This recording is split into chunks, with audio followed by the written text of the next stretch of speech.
Out front next, the breaking news, the final polls just closing in the biggest test yet of Trump's revenge tour. The president aiming to take down Republican Tom Massie in Kentucky. And the results are coming in this hour. John King is here to break it all down. Plus, polls closing in Georgia this hour. Did the Republicans flub their best chance of flipping a Senate seat there? And a major endorsement tonight, upending a crucial race. It is a special edition of Out Front, Election Night in America. Let's go out front. And good evening, I'm Erin Burnett, and welcome to this special edition of Out Front, Election Night in America. Well, there are 6 states altogether holding elections tonight, with control of Congress ultimately at stake. All right, so you can see them all lighting up on your map there. But let's start right now. All eyes on the biggest race of the night. That's in Kentucky. Final polls there are just closing. President Trump is determined to take out the Republican Thomas Massie there. Now, this has become the single most expensive primary race in history. $33 million spent over the past few months. Now, just to be clear, this race should have cost exactly $0 because Massie's a Republican. He votes overwhelmingly with Trump. He's an incumbent, right? All of the reasons. But Trump turned on Massie after Massie fought for the release of the Epstein files. That was the break. And now here we are, $33 million into unseating him. The first results from that crucial race are just starting to come in as polls are all closed. So we're bringing this to you as we get it. As you can see right now, these are just results coming in here all in. You can see right now you're just under 7,300 or 400 or so votes. So we're just starting to get early results right now. Thomas Massie is down, but this is so early on, 6% reporting. Can't read anything into it right now, but we'll see in these next few moments if we are able to make a call as those numbers come in. We're going to keep showing you these boards as we also follow crucial races in Georgia, where polls have also just closed. Georgia Republicans voting on the nominee who will take on the vulnerable Democratic Senator Jon Ossoff this November. Now, this is crucial for Democrats. They have to hold on to the seat if they want to win the Senate. And there is no clear Republican frontrunner on this, which means the race could lead to a runoff next month. And that gives Ossoff a major advantage. So this one is another crucial to watch. Also, Pennsylvania, polls closing soon there tonight. That is where Democrats think they have one of the best chances in the country to flip a seat in November. They are focused on taking out Congressman Ryan McKenzie, a vulnerable Republican. He narrowly won in 2024. And Democrats tonight are choosing the candidate that is going to go against McKenzie. John King is standing by at the magic wall. He's going to be with us throughout this hour, all these numbers coming in. And John, crucial contests, we're going through some of them. Van, Essie, Ested, Paul are also with me all hour. And we also have Jeff Zeleny with us as well out front at Massie headquarters in Hebron, Kentucky. So let's start with you on the ground because numbers are starting to come in so early, 6% reporting. But what are you learning there? What is the feel in that room that's for Thomas Massie? Well, Aaron, as you can see, supporters of Congressman Massie have started filling this room, and it's going to be a party. But what kind of party, of course, we do not know until more votes come in. I mean, this has been an extraordinary campaign, a bruising campaign. But when you think about the $32 million, we talk about money in politics a lot. This is extraordinary. This is the kind of thing where voters were voting today, telling me they would get 6 to 8 pieces of mail from the campaign every single day in their mailbox. They just hear and see so many ads. So the reality is, how does that sort of affect voters' minds? There's a sense of exhaustion, there's no doubt about it, but it's also clear that President Trump wants to make Massie part of this retribution. Massie told me last evening, he said, look, I should not be on this retribution tour. I did not vote to impeach you. I can tell you, though, talking to voters today all day long, they had their own issues in mind why they were making their choices, and President Trump was not always guiding them. I like Massie. I know, there's a lot of pressure to vote for Ed, but I don't know, man. I feel like Massie is more for the Constitution, so that's what I'm going with. I support the president, but I would have voted for Ed Galbraith either way because of his policies. Why did you vote for Thomas Massie? Voted because he's pretty much he's on the Republican side, so he does have a conservative mindset, but he's not as far-leaning right as the Trump politics and basically voting against Trump, honestly.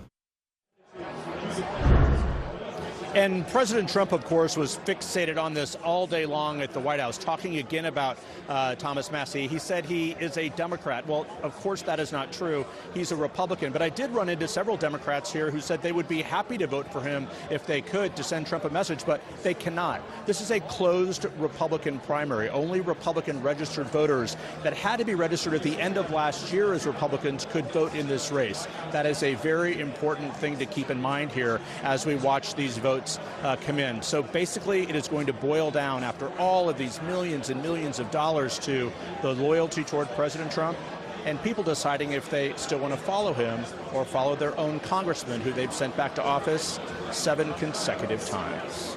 Aaron? It's incredible, right? A true incumbent. All right, thank you very much, Jeff Zeleny. And we'll be going back to Jeff, of course, as these numbers come in through this hour. Let's go to John King now at the Magic Wall out front. And John, the last polls in Kentucky are closed, right? So now the numbers are in. It's when we're going to be able to make a call here. And Congressman Thomas Massie is in the fight of his life. And the fight is against Donald Trump. I mean, what are you seeing? He is in the fight of his life against the Republican president of the United States, and a man, Aaron, who has proven, I'm just going to take this out because I'm getting a little mixed minus, a man who has proven just this weekend in Louisiana when Senator Bill Cassidy lost his job. A few weeks ago back in Indiana when 5 of the 7 state senators he targeted lost their jobs in Republican primaries. So here's what's happening right here with Thomas Massie. I'm going to trust that maybe this is fixed and put it back in. We're at 7% right now, so we have a long way to go, Aaron. But where are we looking for? Where are we looking here in the key areas here? Number one, right here, 3 counties right here, just south of Cincinnati. These are Cincinnati suburbs, essentially, Cincinnati, Ohio suburbs in northern Kentucky. Then over here, just northeast of Louisville. These are the most populous counties in the state, so we do this every election night. Where's the math? Where can you get the most votes? That's what's going to happen there. So we'll watch that play out there. And then another big thing we'll look at is out here, and I'll break this one down in a minute. This is Lewis County. This is where Tom Massie served as a county judge before he came to Congress. It's also a county where Donald Trump in 2024, Aaron, got 87% of the vote. So there's your rural test out here in Trump. This is more of your suburban test right here. I just want to go back and let's just blank this out and take a look. Again, you come here. We have no votes out here right now. If Tom Massie loses his home county, can he win the district? Primary? Maybe, but that's the biggest test, right? These are the people who know him best, and where Trump got 87%. You talk about a president versus a congressman, that's a big deal right there. And if you want to come in here, let's see where we do have votes in the Cincinnati suburbs.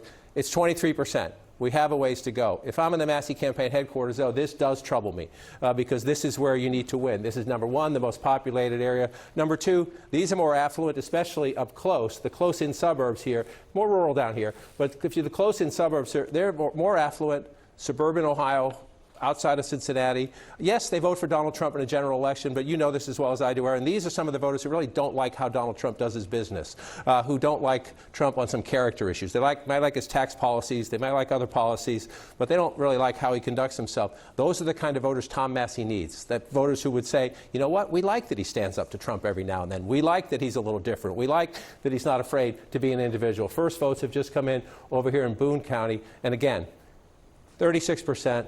The challenger is ahead in a place where Tom Massie needs to win because that's where the most people live. We're not done. They could be from down here. I can't do precinct level at the Magic Wall, so they could be from the more rural areas down here. So we have to wait to see as it fills up. But you got 36% there, 23% there. That does not look good if you are. And then let's go over here. Again, I said the northeast Louisville suburbs, only 2%. But the challenger on top there as well. So the early look, Aaron, in the Magic Wall, as you start to fill in the numbers, is not good. I want to emphasize the early part. Early. But you're looking at this right now. What we need to see here is out here. This is a small county down here. I just tap on it to check on it, where 24% of the vote in. Spencer County, much more rural, much more Trumpy.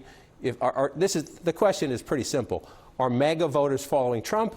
Or are MAGA voters trusting their local congressman? At the moment, here, you would see that MAGA voters are listening to the president who says it's time for a new voice. But we still have a ways to go. The early results, though, don't look great for Mr. Massie, but that's why we count. And, well, right. And I mean, I guess when you're talking about where Massie would need to make the inroads, I mean, you're talking about where the math is, right? And we don't know, to your point, whether it's at the southern end, the precinct level, the northern end of where those results are coming in, but those troubling areas. Right there are the most populous centers. And so, this is what you do, right? And so when you're in the live setting like this, you're just trying to see, you keep checking in, right? 23%, 36%. But if you leave it out here, if the big number, the overall district number will change if you start to see more coming in. And again, it's only 13%, but this is everybody watches. Everyone has a sport, right? Everyone has something they're interested in. You don't want to be down 14. It's the early innings, first quarter, however you want to describe it, whatever sport you like or play. You never want to be behind. You certainly don't want to be behind by that, but there's a lot left to go. All right.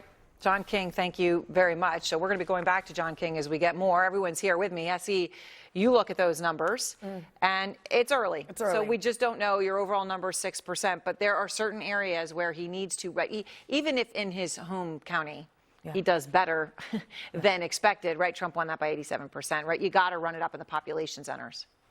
Yeah, I'm not in the prediction business anymore, but Massie's got an uphill battle only because Trump's been on him for all year. It's a little different than the Texas race, where Trump literally waited till today to make an endorsement between the two Republicans running in that primary for Senate.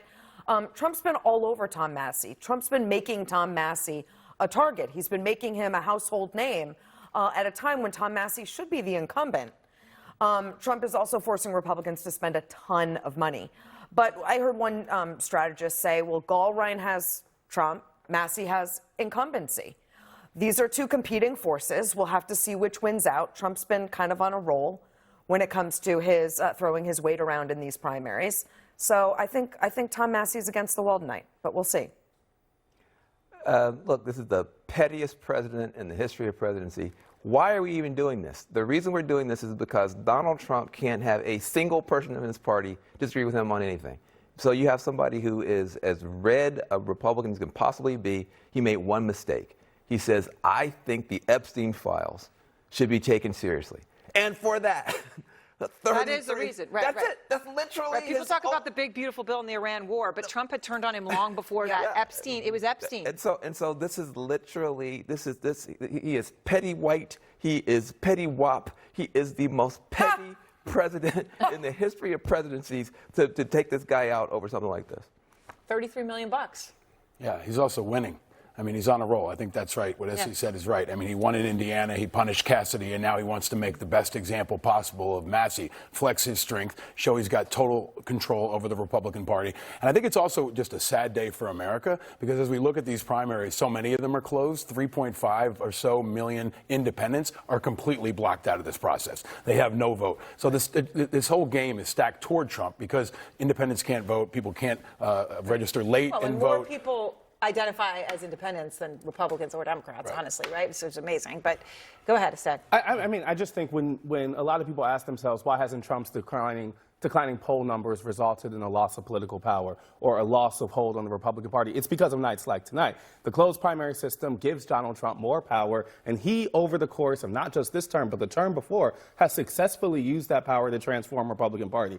We can talk about the recent examples. We can talk about the Republicans who voted against him in January 6th, Jeff Flake, and all those in the past. He's done this consistently to retrain the party in his image. But it's not just Massie's opposition against Trump that's made this so expensive. I mean, the top House primaries that are most expensive ever are this one, Jamal Bowman in New York, Cori Bush in Missouri. Those are all people who spoke out against AIPAC funding. That's also a huge issue in this race, even beyond the question of Donald Trump. And so I think we should see this as an answer sometimes to people ask, is this a cult of personality, or is MAGA something that's based off of kind of America First ideals? Massie embodies those America First ideals, and that's not enough, because following Donald Trump in lockstep is the only litmus test that matters. Well, Massie has said, obviously, he's been unafraid to take on Trump on these issues. So I'm not saying that he's trying to dodge taking on Trump.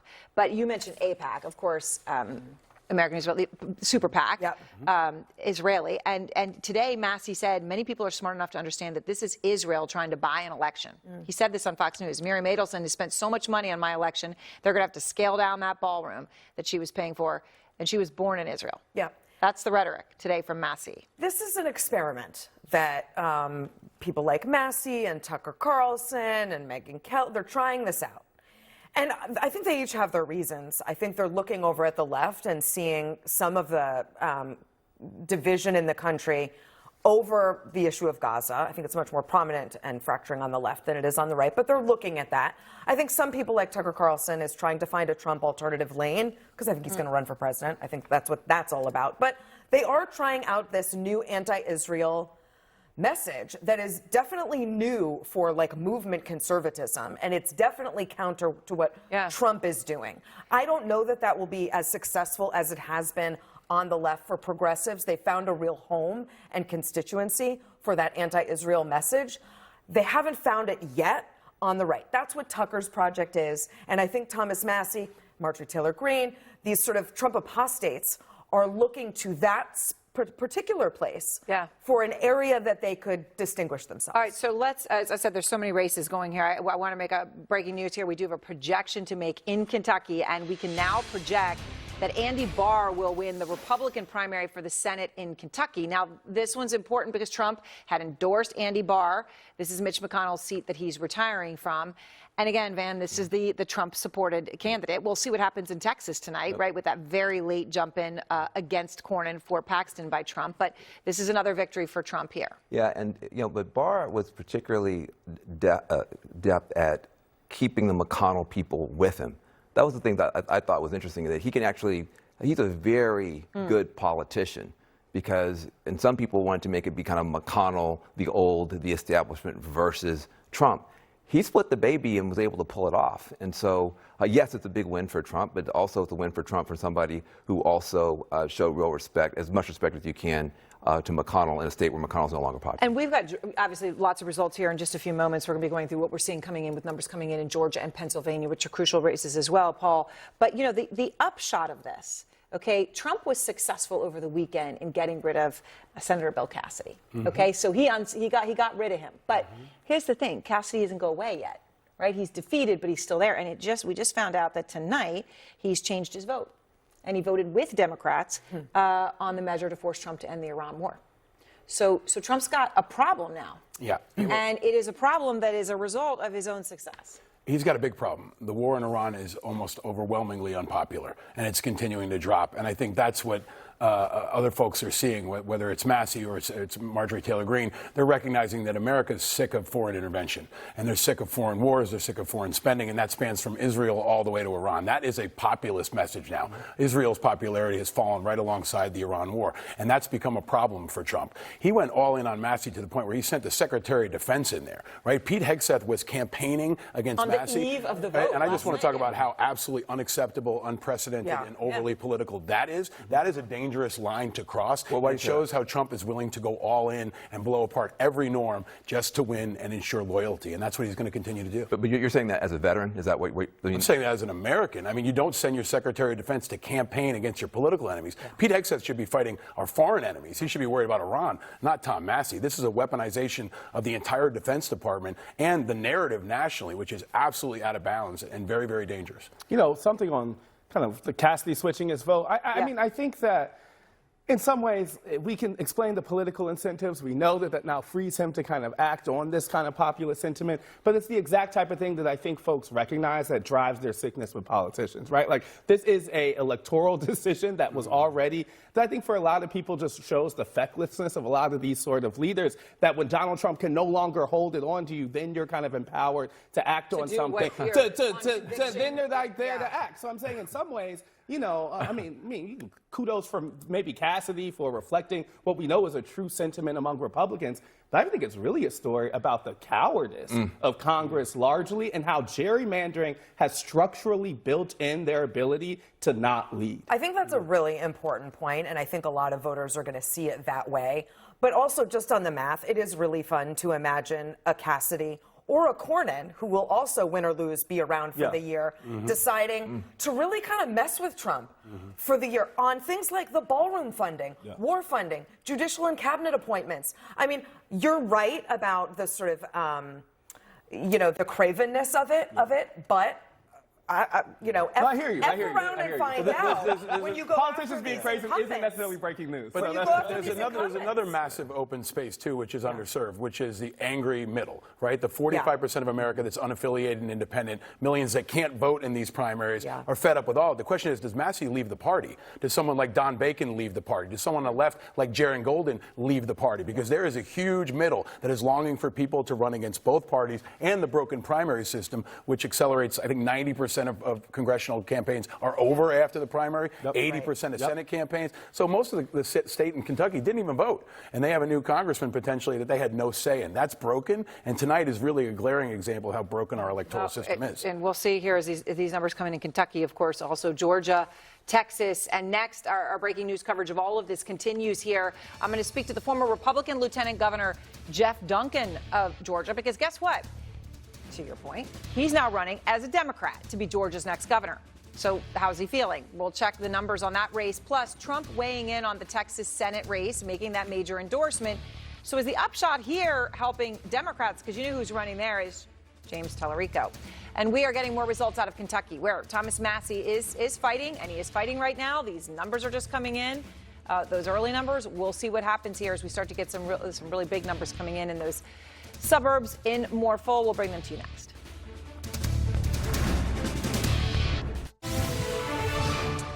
All right, more breaking news. Polls closing just a few moments ago in Georgia. And Georgia tonight is home to one of the biggest races in the country. And the race there could decide which party controls the Senate. So let's look at the first numbers early tonight. A crowded field of Republicans. So it's been rather chaotic, but you can see they're all running for the right to challenge Jon Ossoff, who is the most vulnerable Democratic senator on the ballot, a seat that Democrats must hold on to if they have any hopes of winning the Senate. Now, the state's Republican governor, though, is popular, Governor Brian Kemp. He is seen as the party's best hope to flip the seat. He took a pass on running in the race. Now, there's as a result, it became chaotic. No clear front runner. The race expected to head to a runoff next month, which would give Ossoff even more free airtime to duke it out. So Arlette Saenz is out front in Atlanta here to begin our coverage at Derek Dooley's headquarters. And Arlette, the Senate really could come down to Georgia. So what we're seeing tonight is absolutely crucial for these midterms and the outcome there. Did Republicans, by having this crowded, chaotic field, hurt their chances at flipping a Senate seat? Well, Aaron, some Republicans are worrying that is actually the case here in Georgia with this fractured and drawn-out primary. GOP strategists I've spoken to have become more worried that it could complicate their chances of flipping this state red in November. Now, Senator Jon Ossoff is the only Democratic senator up for re-election in a state won by President Donald Trump in 2024. Part of what makes him the most vulnerable Democratic senator in this year's midterm elections. But Republicans here have been unable to coalesce around a candidate, a field that includes Derek Dooley, a former football coach, and two U.S. congressmen, Buddy Carter and Mike Collins, who was leading the field heading into tonight. Now, just a month ago, over half of likely Republican primary voters here in the state were undecided, leaving a large swath of voters up for grabs. But while Republicans have been duking it out in this primary, Senator Ossoff has been in general election mode. He is one of the party's strongest fundraisers and has amassed a war chest of $32 million that he can deploy in that November election. This is really leaving Republicans playing catch-up heading into that matchup. Now, Georgia is part of the reason why Democrats are becoming more bullish about their potential to retake the Senate majority in November. But here in Georgia, the Republicans won't be settling, or it's likely that Republicans won't be settling on their nominee tonight. The expectation is that this likely will head to a runoff if no candidate can secure more than 50% of the vote tonight, which means they would be extending this GOP brawl for another 4 weeks. For a whole nother month. Okay. All right. Arlette, thank you very much. And as promised, now I want to go out front to Jeff Duncan. He's running as a Democrat in the race for Georgia governor. Now, anyone watching this show will remember Duncan. He was obviously has been on CNN many times. He was the former Republican lieutenant governor under Governor Kemp. And Duncan stood up to Trump's lies that the 2020 election was stolen. Now, Jeff, you are now running as a Democrat. So just people say, okay, look, lieutenant governor at that time, popular Republican administration, all of a sudden now a Democrat. How much does President Trump have to do with your decision to switch parties? It's certainly part of it. I mean, a sitting president trying to steal an election as a statewide elected official like I was certainly is part of it. But I think it's the toxic, corrosive leadership style that's spread like an infection across all Republicans in all circles. It's really just been an unfortunate series of missteps by them. And I think as I travel around the state running for governor as a proud Democrat, folks are wanting to talk about issues that Donald Trump and other Republicans aren't talking about. The affordability crisis, the health care crisis, and yes, the Donald Trump crisis, which even Republicans agree is a crisis at this point. So you're one of the main Democratic candidates for governor in Georgia. Obviously, it's a very crowded field. We've just got early numbers coming in. Obviously, Keisha Lance Bottoms is way ahead on these early numbers, 66%. You're on the board there. Trump has called you out as a failed former lieutenant governor. He's called you a total lightweight. He's called you a total loser. All of which is obviously consistent with words he uses to describe opponents or people who've challenged him. Has that helped you out at all in this race? Yeah, everywhere I go, I get, pats on the back, thanks for your courage to stand up to Donald Trump. And the reality is almost everybody that I meet would have done exactly the same thing. Most people don't wake up wanting to tell bold-faced lies about an election or try to steal an election or be willing to embrace conspiracy theories that make no sense. And so that's certainly been part of the story. But I think it's also about we all need to have more political courage in this tough moment. I mean, Donald Trump is the worst decision this country's ever made. And even Republicans are figuring that out firsthand. And so we've got to have honest umpires that show up and be able to call balls and strikes, right? In Georgia, expanding Medicaid is a must. Republicans have lost the narrative. I was on the other side of this argument for a number of years, and I was wrong. The same with affordability crisis. We can no longer demonize poverty. We've got to figure out ways and solutions to wrap our hands around folks that are in need of help. And the list goes on and on and on. Look, Donald Trump is not making a decision that helps a single Georgian, no matter what your political party is. All right, Jeff, stay with me, if you will. I'm here at our table with a lot of people that you know. And Essie, can I just start with you with Jeff talking about why he switched parties, okay? And I think it's interesting the examples he's giving. He's talking about Medicaid, and he's talking about affordability, and he's talking about not demonizing poverty, but also talking about Donald Trump. You're also a former Republican, but unlike Duncan, you haven't gone over to the other side. Right. Okay? So... Sorry, go ahead. To Vance, She won't, chagrin. Van. Yeah. She won't, Van. Right. That's true. Well, listen, Jeff is great, and I love the way that Jeff has stood up to Trump and his party. I've done the same. I think there are sort of two calculations here. I think Jeff just alluded to the fact that he now thinks of his former positions as wrong. He just said that. I don't want to put words in his mouth, and maybe not about every position. But the other, I left the party because it stopped being conservative. And I'm still conservative. I don't see conservatism being mouthpieced anywhere. So my feelings about limited government, deregulation, protectionism, lowering the debt and the deficit, strong national defense, taxes, none of that's changed. Therefore, I won't go and become a Democrat. But I understand, I think this goes to the brokenness of politics. You can't run and win as an independent. It's really hard to do, and we can lament that, and that might not always be the case, but you've kind of got to pick a party. But in that case, it says to me, what do the parties even mean then?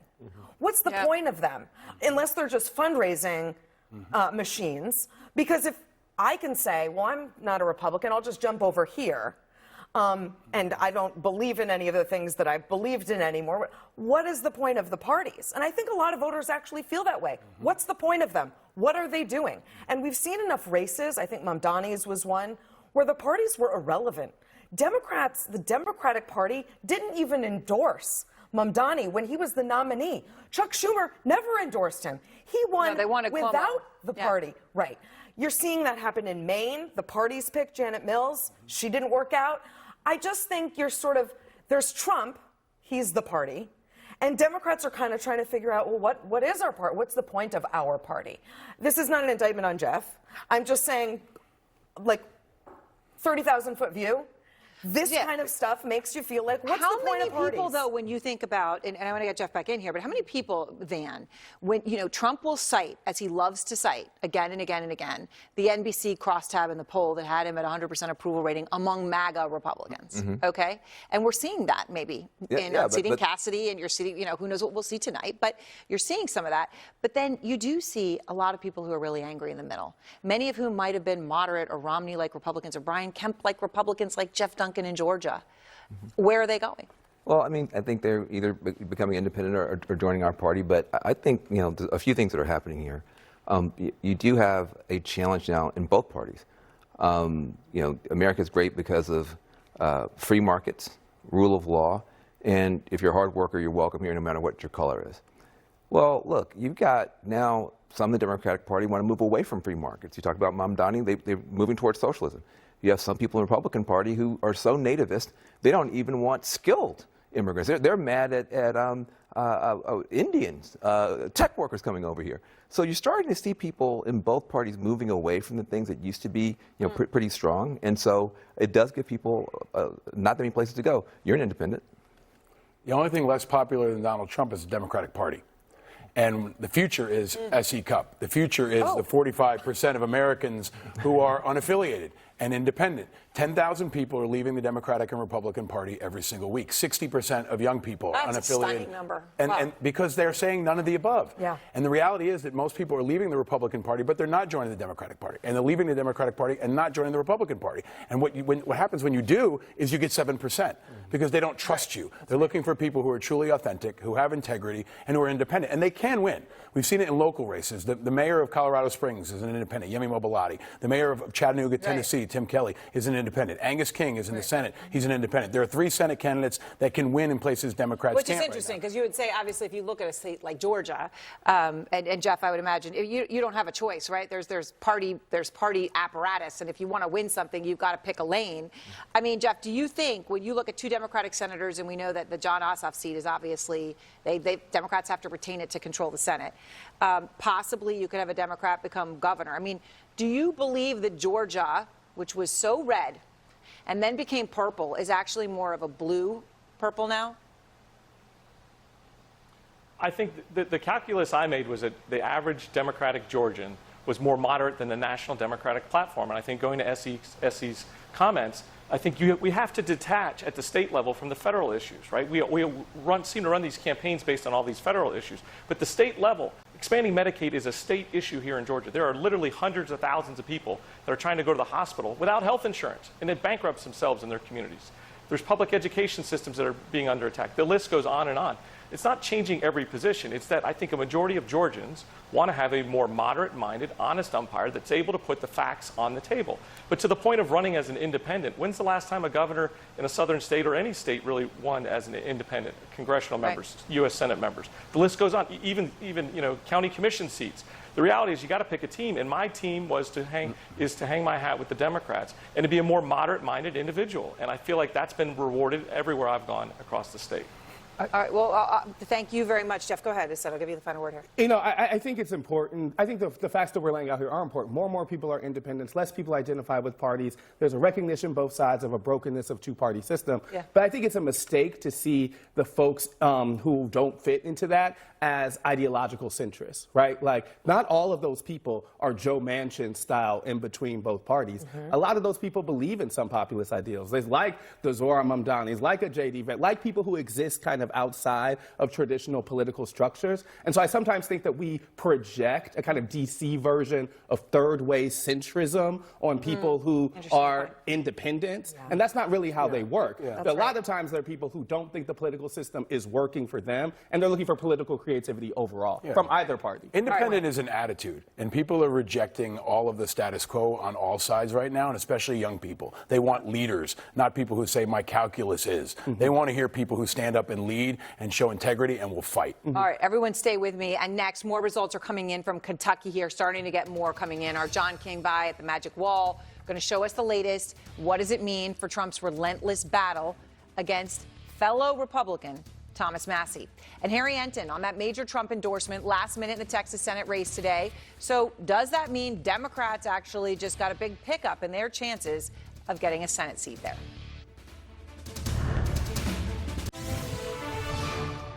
Breaking news, more results coming in from Kentucky, where all eyes are on the state's 4th congressional district, where we're monitoring the biggest race of the evening, which is Trump's fight to unseat fellow Republican Thomas Massie. So let's go to Jeff Zeleny because, as you know, he's out front at Massie's campaign headquarters.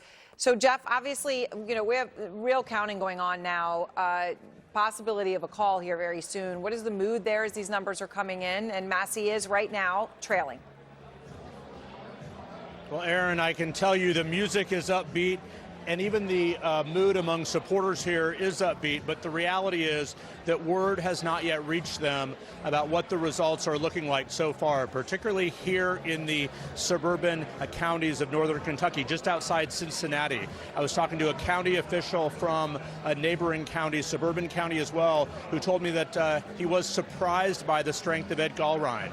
And there's no doubt that Thomas Massie is not leading anywhere in early returns here, and we are getting a good share vote. But again, it is upbeat, the bar is open, the music is playing, so the supporters are still confident, but they are quite frankly just reminiscing and talking.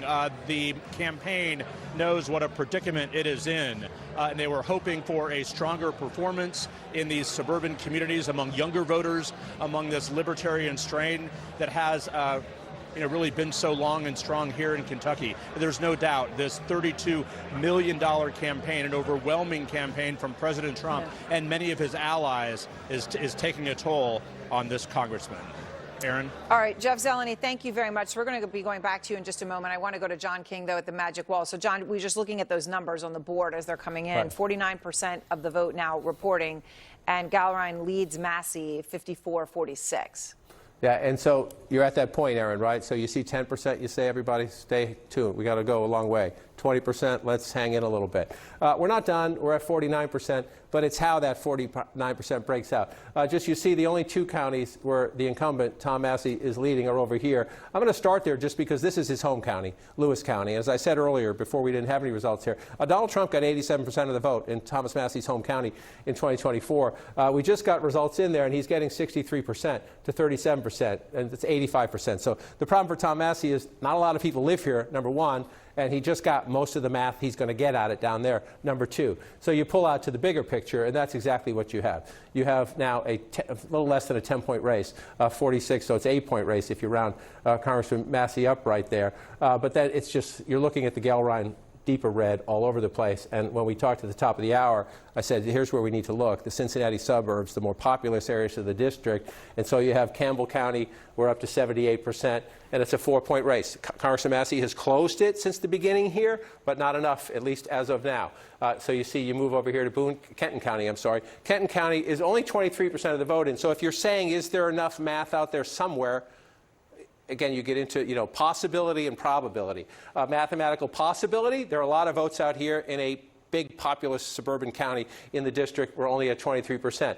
Probability is when you look at everything else. Is there some probability that this place is suddenly going to decide to vote very differently than this place, and this place, and this place, and this place, and this place, and this place, and this place, right? So that, but if you're in a headquarters, it's the possibility. So I mentioned possibility, probably Boone I mentioned earlier.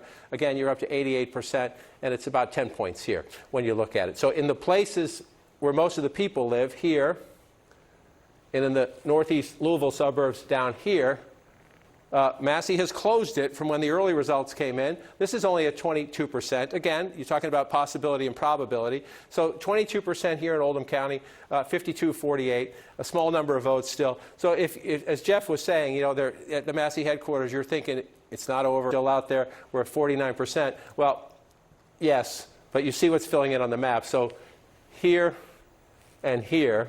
Let's keep talking, Aaron, and you see if as you get from 22% in one, 23% in the other, as you get to 30 and 40 and higher, Massie has to make up that math, and he has to make it up fast, or else your eyes simply don't lie. Right, right. And when you talk about possibility versus probability, and obviously you look at right now with, say, 49% of the vote in, what does it take to turn around? I mean, it has been Gallrein up from the very beginning in terms of the numbers we've gotten, right? It isn't as if it's been going back and forth or anything like that. But you get to a certain point where it becomes mathematically impossible. When you're looking at 49% of the vote in, how close are you to that? Yeah, so I leave mathematically impossible to the very talented people who work on the CNN political desk, and I don't want them coming up here, and telling me, don't get too far out over your skis. But I also trust my experience and my instincts here as you go through it. And so now we just hit 60%. Right, we just hit 60%, Aaron. So you're talking at 49%. Well, we just came up to 60%, and now you've got an 8-point race right now. Again, possible? Yes. Probable? The probability window is closing. As that number goes up, if that number doesn't start to shrink more substantially, it's pretty simple. It's arithmetic, as I say. Politics is sometimes really complicated. On election nights, it's fairly simple. It's addition and subtraction. Who's got the most votes? So 52-48 with 78% in there. This is where we were before. See, that's where it was. That was at 23% last time we were here, right? And so now it's at 79%. And the challenger, Mr. Gellrein, is still ahead. It's been closed a little bit. But so that's where your issue is if you're Massie. The people live here, and they live here. So this one county is still below 25%. These other counties are now getting up there, Aaron. So, again, possibility, probability. Just look at the number. It is what it is. All right.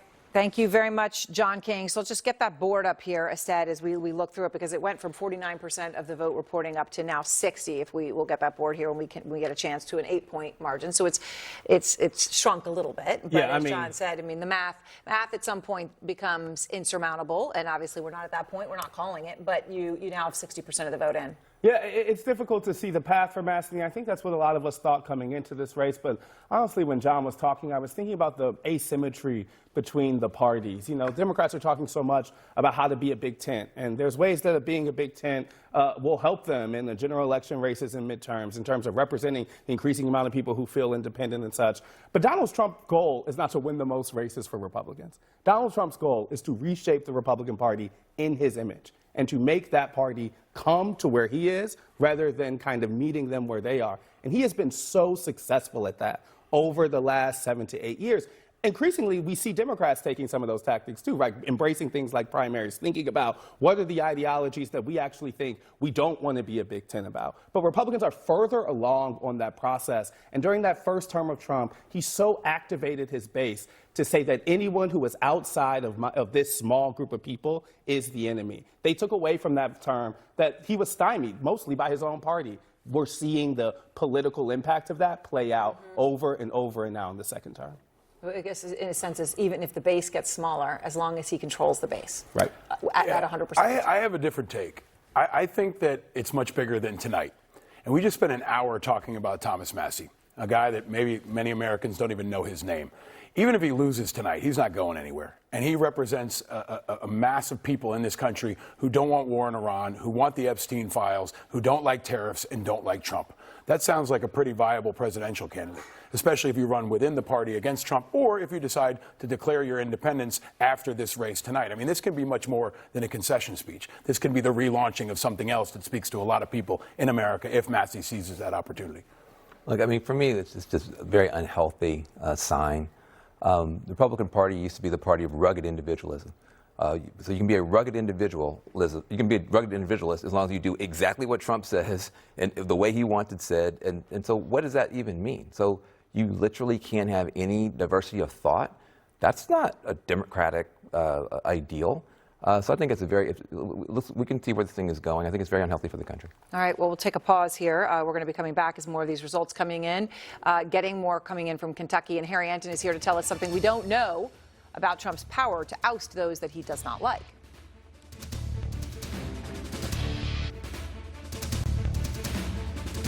Stand by, brake master. In 3, 2, effect. Roll your brake, please. Breaking news, we have a projection to make in Kentucky. CNN can now project that Ed Gallrein will win the Republican primary against Thomas Massie for the 4th Congressional District in Kentucky. And that is a seismic political decision made by voters in Kentucky tonight. Let's go straight to Jeff Zeleny. He's at Thomas Massie's headquarters. And Jeff, a very, very clear and strong defeat for Thomas Massie. What is happening there? This is being called, obviously, quite early. Aaron, it certainly is. I mean, the polls have been closed less than 2 hours, and just a few moments ago, people began filling into the room. Now word has reached the supporters of Thomas Massie that he has fallen short to Ed Gallrein. Ed Gallrein is a farmer and a former Navy SEAL. He was a bit player in this race in many respects. President Trump made this a one-on-one contest between him and Congressman Thomas Massie, and the overwhelming amount of spending and money in this race was something that the likes of which no House primary has ever seen.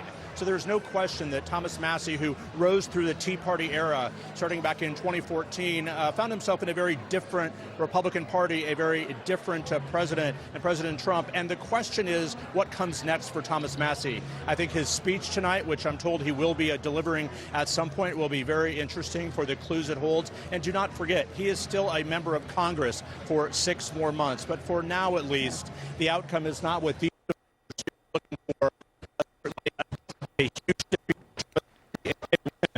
All right, we're having a little bit of audio issue there, obviously. So let's get to John King at the Magic Wall. John, a very early call on this, but it was directionally clear from the very, very first moments. An early call, Aaron, because once again, the president has proved his power over the mega base in a Republican primary. I want to make that clear, the important part, in a Republican primary.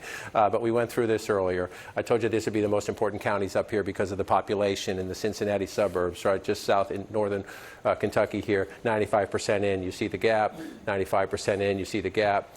88% in, you see the gap. It's simple math. Where the most people live in the district, voted for the challenger by a pretty big margin. Thomas Massie is going to win his home county. Maybe there's a moral victory there, beating Donald Trump in his home county. But this is, again, proof, Aaron, of what I'll call the Trump paradox. At the weakest moment of his presidency nationally, the president is still proving he's a Republican force. Yeah, it's incredible, as you point out, the very weakest that he has been nationally, to be incredibly strong, as strong as perhaps ever in that core base.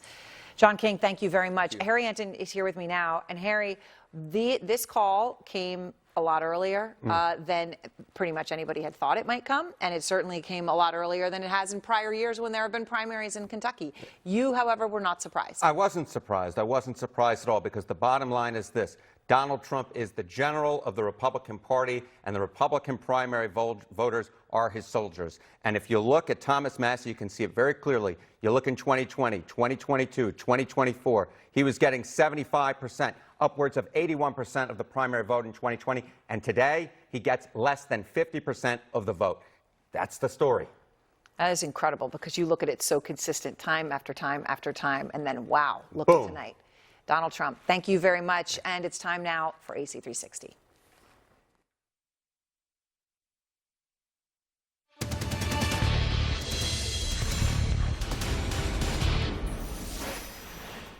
Good evening. Welcome to another election night in America, and it has happened again. The president has just taken down another Republican who has crossed him. Americans in 6 states voting tonight: Oregon, Idaho, Kentucky, Pennsylvania, Alabama, and Georgia.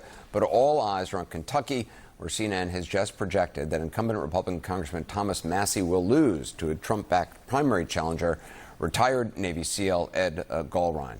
Earlier today, the president put in one more bad word for Congressman Massie.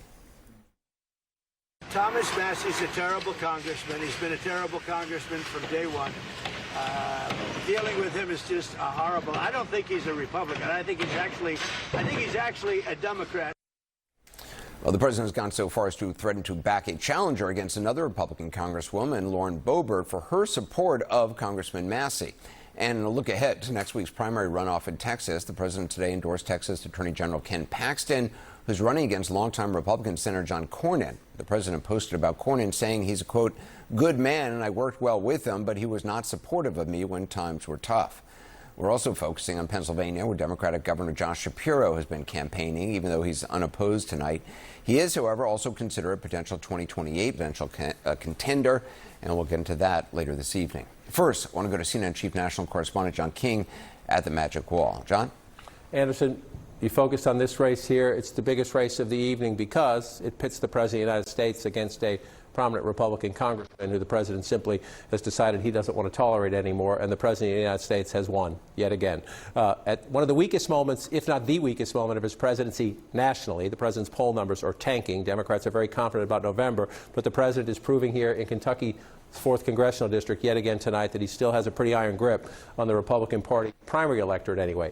Ed Gelrein, former Navy SEAL, he is the president's favored challenger endorsed in this race. He's winning by about 8 points if you round that up, I guess, at the moment, over an incumbent Republican Congressman, Tom Massie, who's won comfortable in his district for quite some time. Anderson, most of the people live here, the Cincinnati suburbs, 3 County here, and the northeast Louisville suburbs here, and you see that's Ed Gelrein's red all across there. You see Massie's winning only 2 counties in the district. They're out here. They include his home county, Lewis County. Significant, maybe a moral victory that Massie's winning here, because Donald Trump did win 87% in this county in 2024. But moral victories don't count when this math is overwhelmingly against you. Again, 54 to 46 if you round that up. This is where the population lives. And more competitive in the suburban counties than in the rural counties.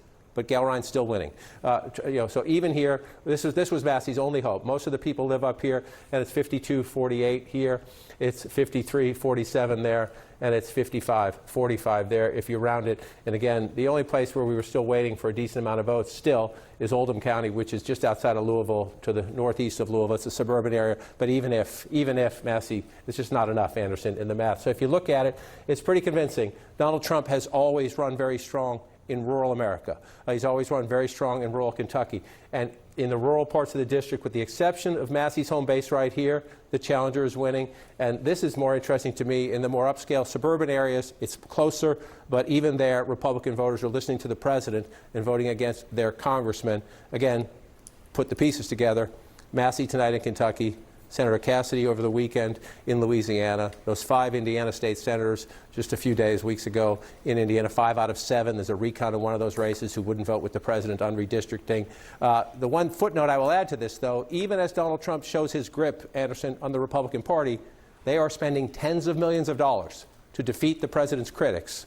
And a lot of Democrats are saying, thank you very much. You won't have that money when it comes to the fall. And again, the president's overall numbers are miserable. Democrats still favored come November, but the president, I'm told by people close to him, is very much enjoying this. And they also say that it's been hard to break through to him sometimes about the national numbers and about his weakness and about the trouble the Republican Party's in, because he sees results like that and thinks he's just fine. Yeah. John, thanks very much. We're going to check in with John throughout the hour for a number of races around the country. I want to go to Jeff Zeleny, who's following developments in Kentucky from Congressman Massie's headquarters. Jeff, obviously not the outcome they were hoping for there.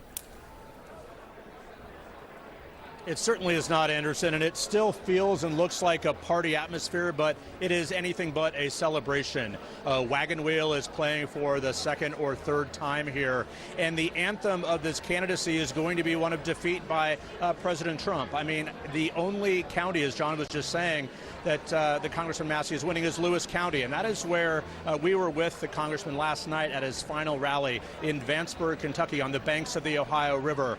And the Congressman said that the Trump side is panicked. That's why they're spending so much money against him. Well, actually, that has proven to be incorrect. They were spending so much money against him to defeat him, and that is exactly what has happened in a fairly dramatic fashion. I mean, the overwhelming deluge of ads here and mailers and other things is sort of difficult to describe, and people were turned off by it, but as we know, negative advertising works. And Massie, of course, spent a lot of money as well, more than $10 million, but it was absolutely the latest stop in Trump's retribution tour. President Trump has loyal supporters, and this was a closed Republican primary. That means only registered Republican voters, if they registered last December, could vote in this primary today. So there's no doubt the base of this party is with the president and his victor here tonight. His name is Ed Gelrein. He's been barely mentioned. He's a farmer and a former Navy SEAL. He appeared yesterday with the Defense Secretary at one of his first big public events of the entire campaign. But again, this was about the president and the congressman, and the president tonight is victorious. Anderson? Jeff Zeleny, thanks very much. Joining us now, CNN senior political commentator, talk radio host Scott Jennings, CNN Political commentator, former Trump White House Communications Director in the first term, Melissa Farrah-Griffin, CNN senior political commentator, former special advisor to President Obama, Van Jones, journalist and founder of Lift Our Voices, Gretchen Carlson, and CNN chief political analyst and former senior advisor to President Obama, David Axelrod. Scott Jennings, you're know Kentucky well. Surprised at all? No, not surprised. I actually live in the 4th Congressional District, so I've been on the receiving end of all this mail and TV ads and text messages, and the money really did pour in. It was the most expensive U.S. House primary in American history, and money came in from all corners of the Republican Party and the conservative movement to defeat Thomas Massie. They followed the president's lead on this. You know, what's the old song? You don't tug on Superman's cape, you don't spit into the wind, you don't pull the mask off the old Lone Ranger, and you don't mess around with Trump in a Republican primary, and that's what Thomas Massie has done by becoming his chief antagonist in the U.S. House, and this became really a referendum on, is Thomas Massie on the team or not? And Trump said he wasn't, and the voters followed. Alyssa, I mean, you said he was kind of MAGA before MAGA. Yeah, when I worked for the Freedom Caucus, he was actually too right to be part of the Freedom Caucus. He kind of marches to the beat of his own drum. He's more libertarian than anything. And this is someone who voted with Trump about 89% of the time, doesn't vote for continuing resolutions, often votes against government funding bills and foreign aid. But the real issue here, we have to say, is Jeffrey Epstein. It's the Epstein files. Thomas Massie was one of the leading voices with Ro Khanna about accountability around Epstein, sticking it to the Justice Department. And that's why this happened. I mean, House leadership has supported him in the past, despite him being a bit of a pain at times. This was really over Epstein accountability. But to Scott's point, the base of the party is still with Trump, even with Epstein looming large. I somewhat disagree. The key vote that House leadership turned on him over was the big, beautiful bill. I mean, the working House families leadership, but tax the president. Credit. Well, but that's the president's domestic policy agenda, and you cannot become an apostate on two issues in a Republican primary: taxes and immigration.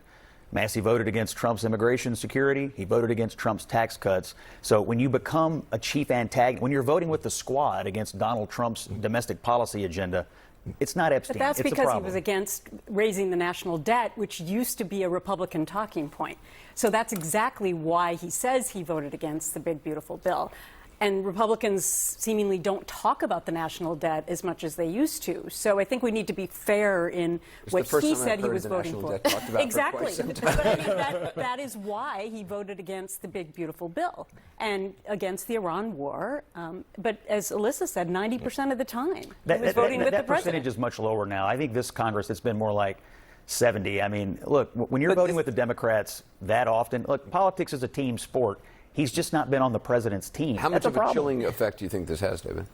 Look, I think it will. I mean, it's not love that binds all these Republican office holders to Donald Trump. It's fear and his willingness to use all the power at his disposal to punish them if they are in any way an apostate. And Massie discovered what Cassidy discovered, what the 5 legislators in Indiana discovered. So, yeah, I think this is going to trouble Republicans who are thinking or might.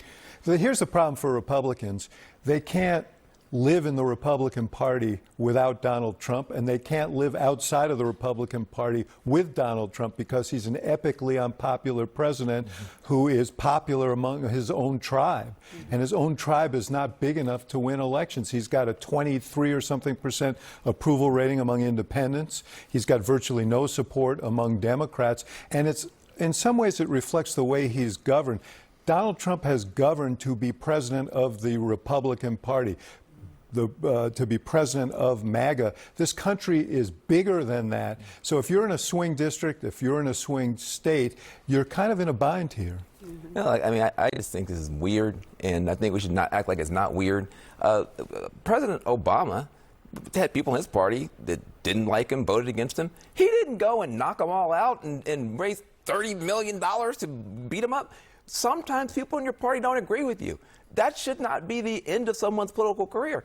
But what you're seeing now is he's going to manhandle. He's going to feel good. Well, I liked his criticism of Cornyn and why you shouldn't vote for him. It was like, he's a good guy, but he just hasn't been there for me. He didn't He's like got high values, but he's not for me. He's a great patriot, but he doesn't like me every day. But listen, Donald Trump can hold this teddy bear tonight and feel good about it. The reality is he can manhandle a bunch of people inside his party. He can't manhandle inflation. He can't manhandle Iran. He can't manhandle a lot of stuff that matters to the American people. So good for him, but I don't think it's good for the party. Voters have some agency here, okay? These people who live in Kentucky's 4th congressional district strongly support Donald Trump. It's one of the most conservative districts in the country. They overwhelmingly vote for him. And if they perceive that their Republican congressman, who they also voted for, is voting with the Democrats against the agenda of the president that they overwhelmingly supported, they take notice of it. That's what happens. But the Republican's going to win no matter what in this district. And so a lot of voters. Do you want one that helps Trump? But a lot of voters in the primary didn't have incentive to come out and vote today because they know that whomever wins between these two tonight is going to win in the midterm election. But Scott, so I there's think less incentive. I'm sorry. No, it's okay. I think Alyssa was closer to the. I mean, what you were reciting were the talking points of the campaign. Well, you would know better. The talking points of the campaign. The talking points of the campaign, which were around these issues, broader issues. But the question is, what was the president's motivation? And, you know, with Cornyn, when he says when things weren't so good for me, it was when he was in political trouble, Cornyn wasn't there for him. He was enraged, and, you know, let's be honest, he was enraged by what Massie did on Epstein, which was a huge political headache for him, and I think a personal headache for him as well. So I understand that if you're campaigning, you can't say, let's beat him because he wanted to get the Epstein files out. Well, and Marjorie, you'd say, oh, he was against the big, beautiful bill, or he was against, you know, that I get that. But the president's motivation here is very, very personal. Loyalty is loyalty to him, not to legislative initiative. And Alyssa, we got to go then. Well, I would just remind you guys, Marjorie Taylor Greene voted with the president 98% of the time. If Massie's not loyal enough, she was, and he still turned on her because of the Epstein files. It was because when the headwinds were bad against him, they were pushing the other direction, and he ultimately pulled his support. We've got to take a quick break. We're going to go to Georgia next, where one of the Republican Senate contenders is a member of the state's college football royalty. We'll be right back. Maybe I can get him out here to take some credit. Or if he's in the crowd, just pick him up and surf him over here. Cliff.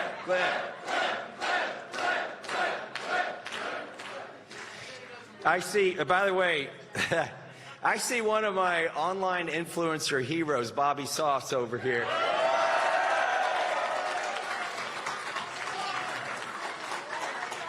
There were a lot of surreal moments in this race, and frankly, in being in Congress. But being in a side-by-side racing through the woods with Bobby Sauce was definitely on my. It wasn't even on my bucket list. It was amazing. It's Kentucky Congressman Thomas Massie thanking supporters, conceding to his Trump-backed primary challenger. Over the weekend, it was Louisiana Senator Bill Cassidy who lost to an opponent backed by the president. Next week, the president's hoping to defeat Texas Republican Senator John Cornyn. Tonight in Georgia, though, there's a Republican Senate showdown with no MAGA candidate. Derek Dooley, who we're going to show you on the left, has the backing of the term-limited Governor Brian Kemp there on the right. Dooley is a big name in the state. He's the son of the late legendary University of Georgia football coach Vince Dooley. The younger Dooley once coached the University of Tennessee football team. Also on the Republican ballot for this Senate seat, Congressman Mike Collins and Buddy Carter. CNN's Arlette Saenz joins us now from a Dooley watch party in Atlanta. So President Trump did not endorse a Republican in the Senate primary. Governor Kemp did make an endorsement. Is it clear how that's impacted the race?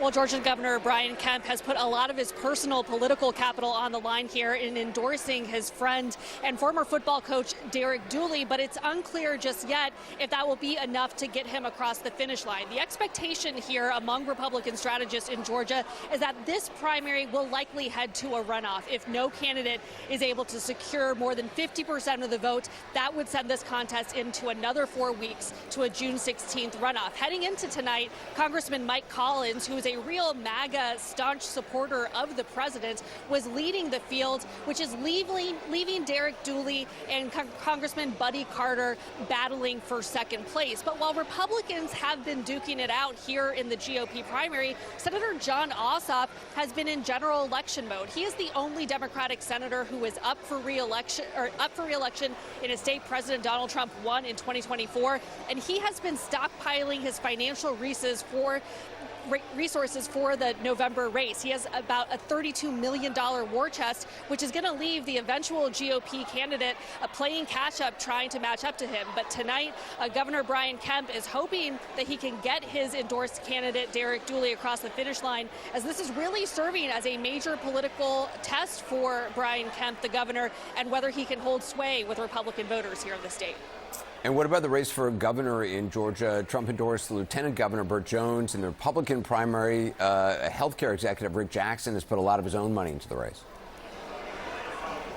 Yeah, Anderson, I can tell you in talking with voters here in Georgia, that governor's race has really dominated the conversation, and that is because of the sheer amount of money that has been spent in this race. Healthcare executive Rick Jackson, a billionaire, is self-funding his campaign. He's poured more than $80 million into television ads that are constantly running on TV. He's spending more money in this race than the entire GOP gubernatorial field combined. Then there is the Lieutenant Governor, Burt Jones, who is running with President Trump's endorsement.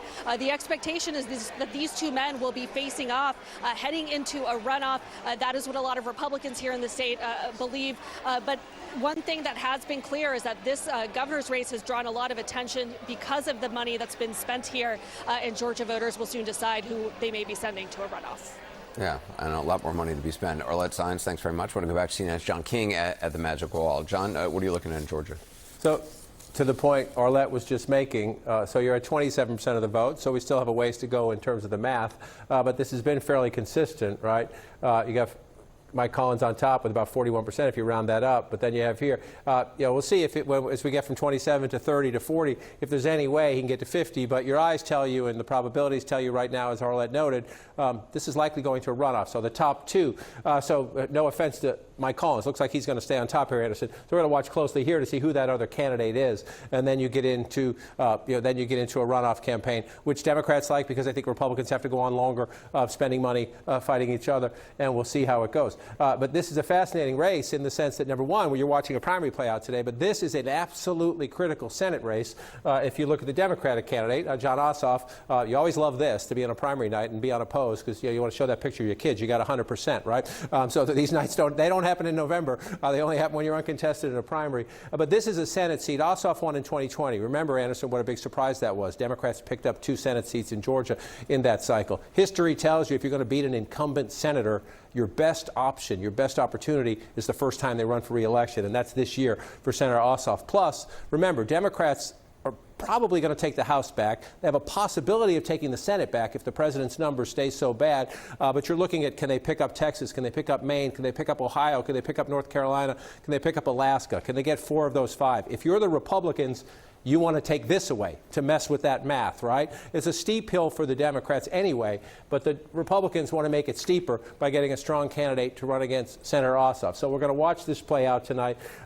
You're looking at this right now. I could go through some counties and show you, Derek Dooley is winning right here, the counties, the yellow right around Atlanta. Is that because the governor's on his side and that's where the center government is?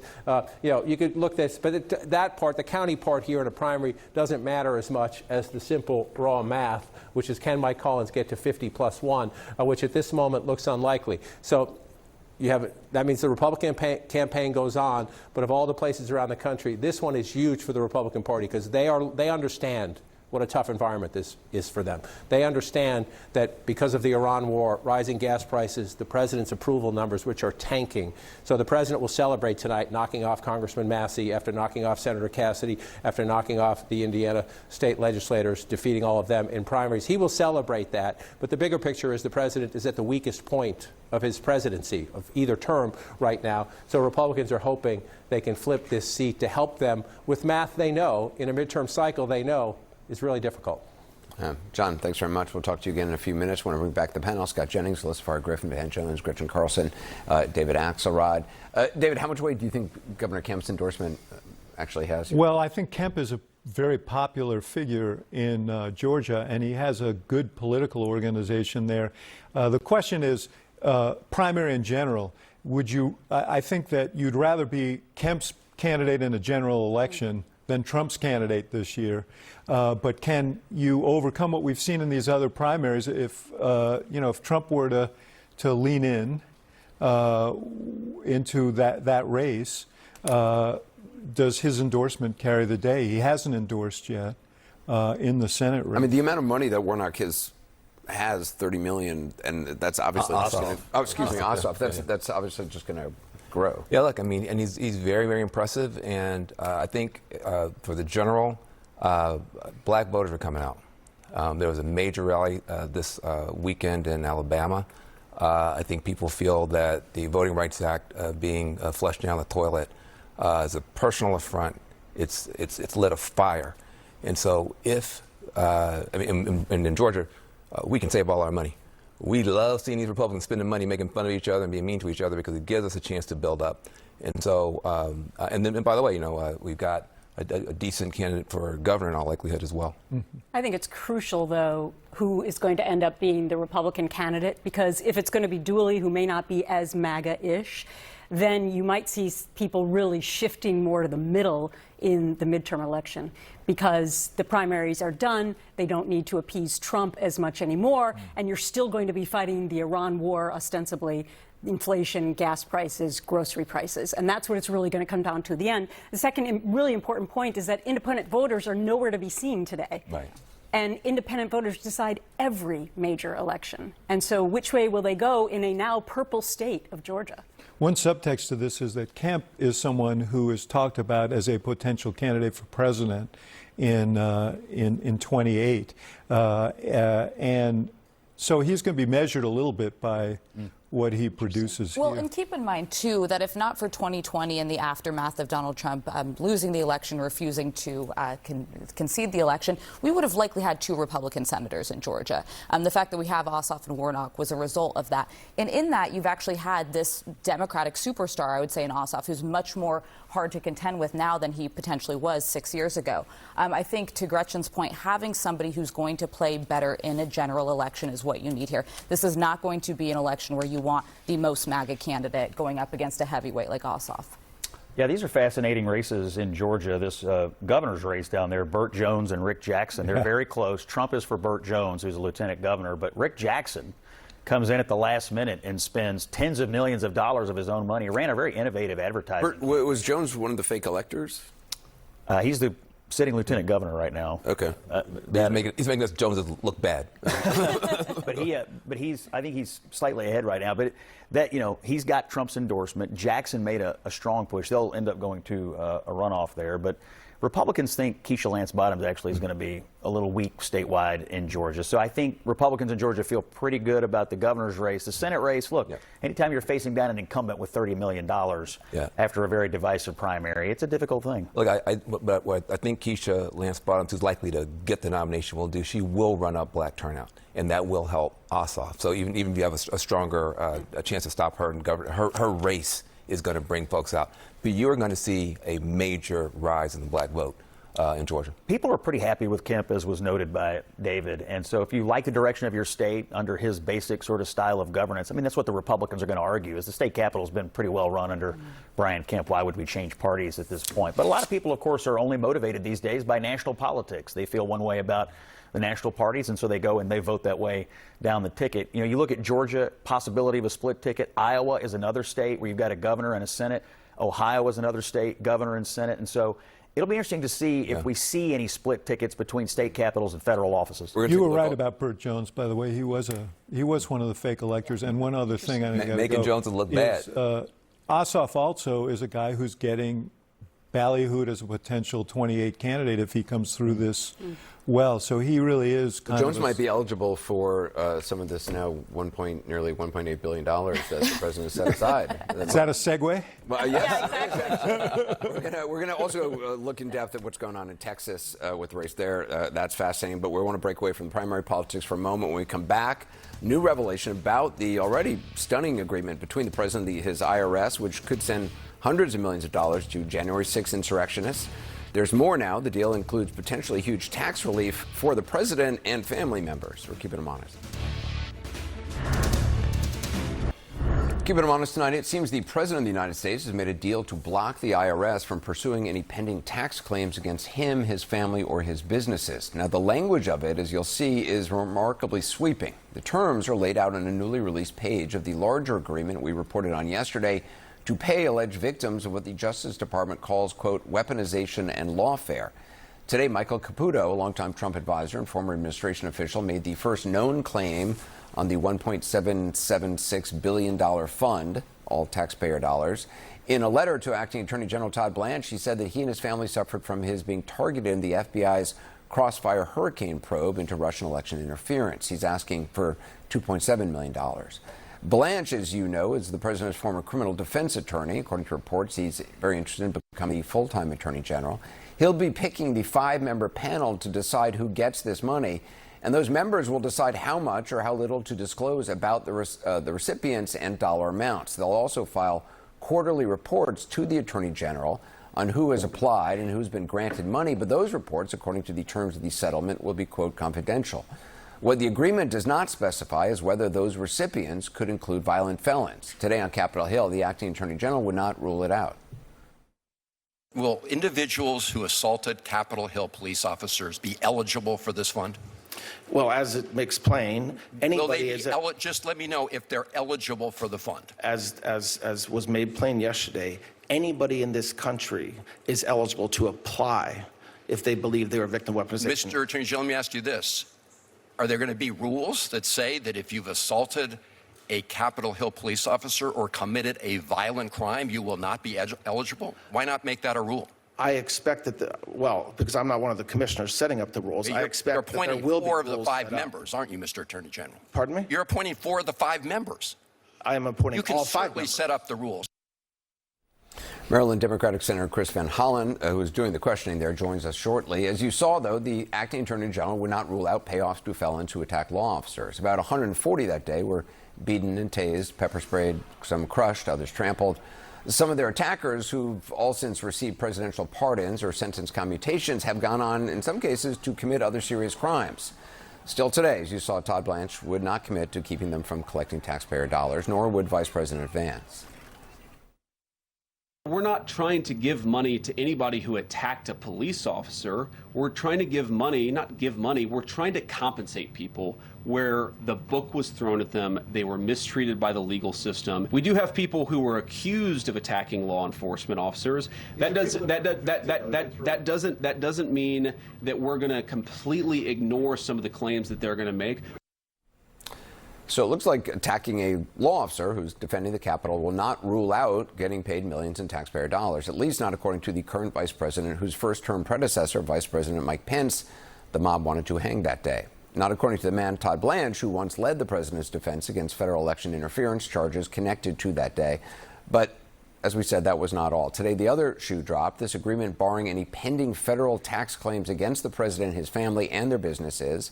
It's a mouthful. Quoting from it now, the United States releases, waives, acquits, and forever discharges each of the plaintiffs from and is hereby forever barred and precluded from prosecuting or pursuing any and all claims, counterclaims, causes of action, appeals, or requests for any relief against any of the plaintiffs. Plaintiffs being the president and company, or as the agreement continues, any related or affiliated individuals, including without limitation family or other filing jointly, or parties including trusts, parent, sister, or related companies, affiliates, and subsidiaries by reason of, with respect to, in connection with, or which arise out of any matters that were raised or could have been raised in the case or the pending agency claims. The agreement would also apply to, quote, any matters currently pending or that could be pending, including tax returns filed before the effective date, before defendants or other agencies or departments. In short, seems to insulate the former plaintiffs, meaning the president, Don Jr., Eric, and the Trump organization, from any legal or financial fallout from anything to do with the IRS up to this point. Some perspective now from Senator Chris Van Hollen. I spoke to him just before airtime. Senator Van Hollen, what is your reaction to this new settlement terms that bar the federal government from pursuing any cases involving tax issues connected to the president, his family, and their businesses? This is absolutely outrageous and unprecedented. And of course, they waited until after our hearing today to disclose this part of a really rotten deal for the American people. Never before has the federal government essentially given somebody a get-out-of-jail-free card on their taxes the way this administration's doing. It's another example of self-dealing. I want to ask you about this so-called compensation fund that the president has set up, nearly $1.8 billion. Both the vice president and the acting attorney general, they refused to rule out that January 6 rioters who assaulted members of law enforcement could receive compensation from this fund. Do you think that that is going to happen? Do you think, and is there anything that can be done to stop that? Well, I'm going to be offering amendments, Anderson, to say that no monies from this fund, which, by the way, I think is illegal, but making it clear that no monies from this fund can go to people who have committed violent crimes, including assaults against police officers, including nonviolent crimes, but awful crimes like child molestation, that will be out of bounds. They should have set that up as a rule from the start. I'll be putting that to a vote in the United States Senate. I want to play another exchange that you had with Acting Attorney General Blanche in the hearing today. Mr. Blanche, in response to Senator Coons saying that Capitol Hill police officers were worried that people who assaulted them on January 6th might benefit from a slush fund, you said that couldn't be true because it hadn't been set up. I didn't say it couldn't be true, Senator. I didn't say it couldn't be true. I said it was surprising it was true. Okay. So it is very possible that people have been anticipating getting payments from the administration, people who were part of the attack on the Capitol on January 6th, right? You're asking me to speculate on the possibility of something? Have you not heard of anybody anticipating getting payments from that? No, I haven't. Okay. I don't know what that all right, means, actually. All right. But I won't speculate. Do you think the acting attorney general hadn't heard about it or even considered the prospect of convicted January 6 rioters likely, jumping at the chance to get compensation from the federal government? I think he had to have known, Anderson. I mean, you have to be in a complete bubble. I mean, you have to be in hibernation not to know that the January 6 rioters and their attorneys have been pushing for this kind of compensation for a very long time.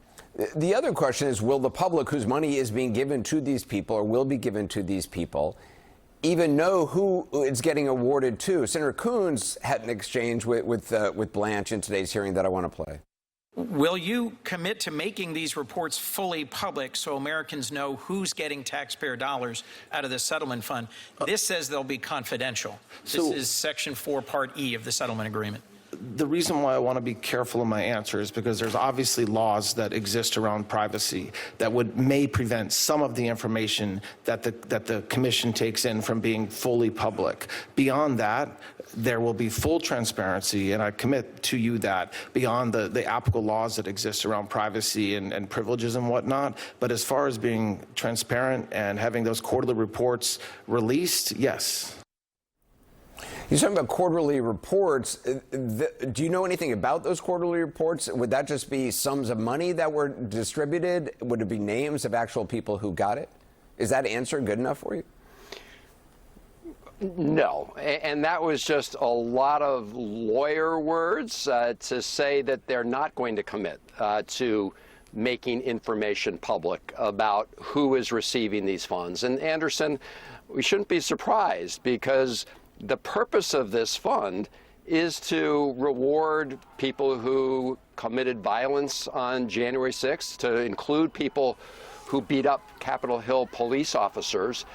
That is part of their objective here, and they want to keep that quiet. They couldn't get away today with saying that couldn't happen because that is part of their original goal here. The other thing that Todd Blanche said to you in this is that he's going to be picking the 5 members on this. I mean, in the writing, it said that, there'll be consultation from Congress or members of Congress, I believe, on one of them. But Blanche, you said 4 out of 5, and he said, actually, I'm selecting all of them. Well, look, Todd Blanche's current title is acting attorney general, but he's really continuing to act as the president's personal attorney, which, of course, is the job he had before he went into the Justice Department.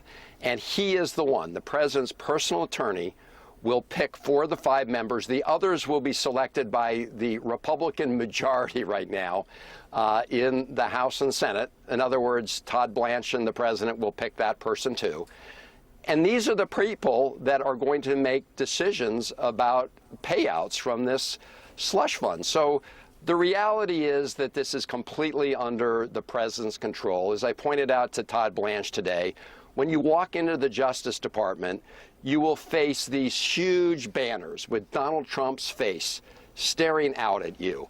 And what Todd Blanchard is doing is turning the Justice Department into the instrument for Donald Trump to commit and follow through with his political vendettas, to use the Justice Department to support his friends and go after his adversaries.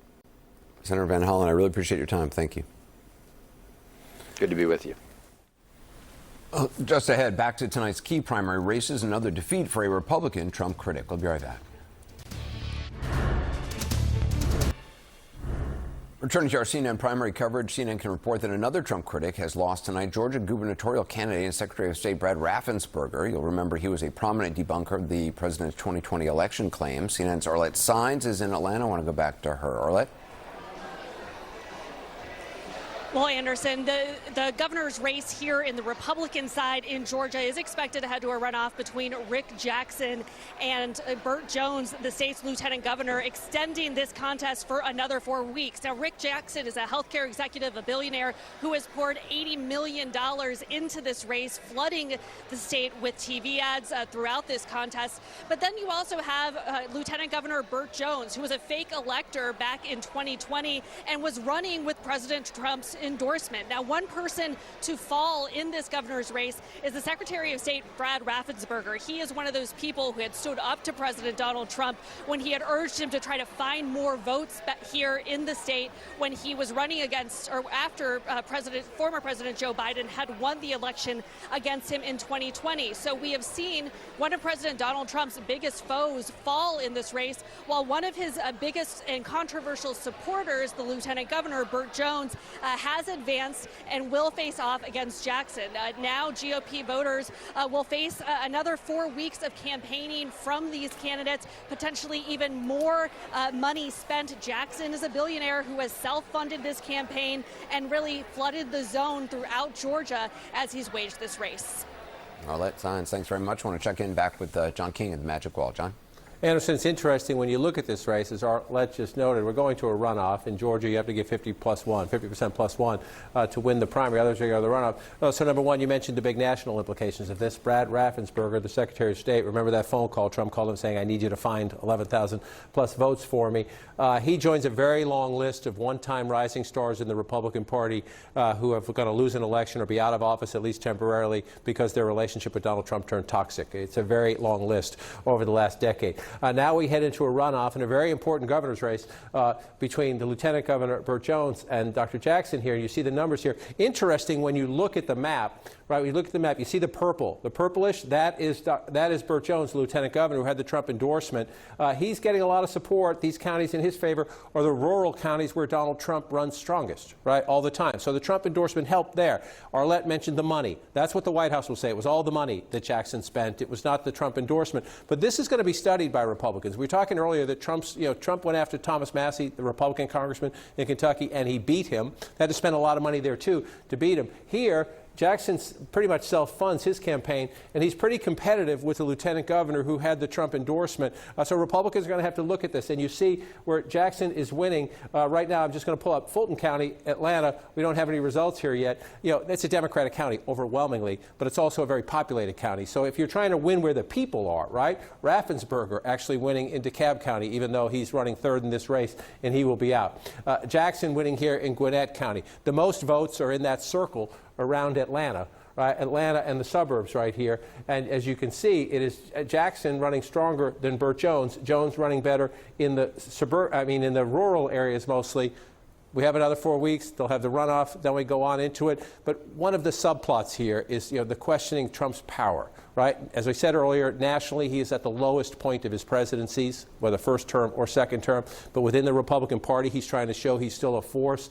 These two candidates will go into the runoff. Lieutenant Governor Jones will obviously still have Trump's endorsement. Be interesting to watch as we play out. Again, how much money does it take for the Republicans to settle their primaries and their internal party feuds that are part of those primaries? The Democrats just will, the Democratic message is keep spending, please. But again, the Senate race here, let me just take a quick peek as we switch over just to see. This one looks like it's going for runoff, but we don't know that yet. We haven't projected that quite yet. And so you'll have both the Senate race and the governor's race in Georgia, which are big races in this midterm campaign year for the Republicans, going on 4 more weeks. Yeah, John King, thanks very much. Back now with our panel. Listen, we were talking to Senator Van Holland, what he called a slush fund that the president is setting up. Will that have any impact, do you think, on any of these? Well, listen, he ran on draining the swamp, and it's the swampiest thing I could possibly imagine. Listen, in a tough midterm race, no Republican wants to be asked about this, wants to be having to defend it. It's indefensible. And we didn't talk much about Texas. I do want to weigh in on this quickly, that you have the president not supporting Cornyn, a sitting U.S. senator, in favor of Paxton, somebody who has incredible vulnerabilities, his ethics, his own personal dealings. This actually makes Texas potentially in play for Democrats. Donald Trump has an incredibly winning record when it comes to primarying Republicans in primaries. It's much harder when you get to the actual midterms. We were all here midterms 2022. Donald Trump's candidates did not do very well. This hurts Republicans going into the midterms. Scott, do you think it's a mistake for the president to back this fund, which essentially might be giving money to people who attack police officers?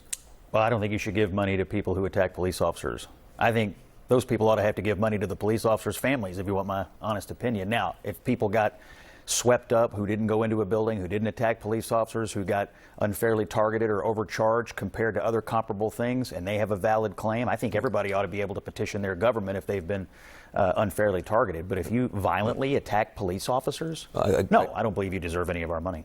I agree with that. I do want to say, though, that I know people who've been horribly mistreated by our justice system. They never got a penny. People who've been in jail for 20 years, 30 years from now, they're completely innocent.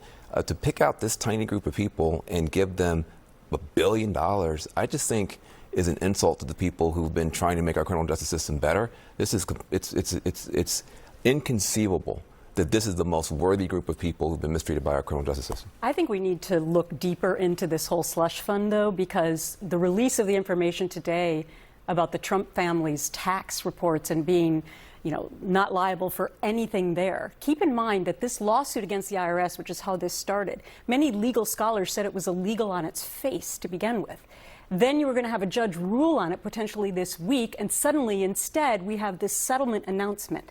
So I think we should be paying more attention to that part of this story, and maybe this slush fund is a way for the news, and Trump's excellent at doing this, flooding or. But also, why did this all start, though? You took us back almost to the beginning. Yep. But why did this whole Trump lawsuit start? Do you remember?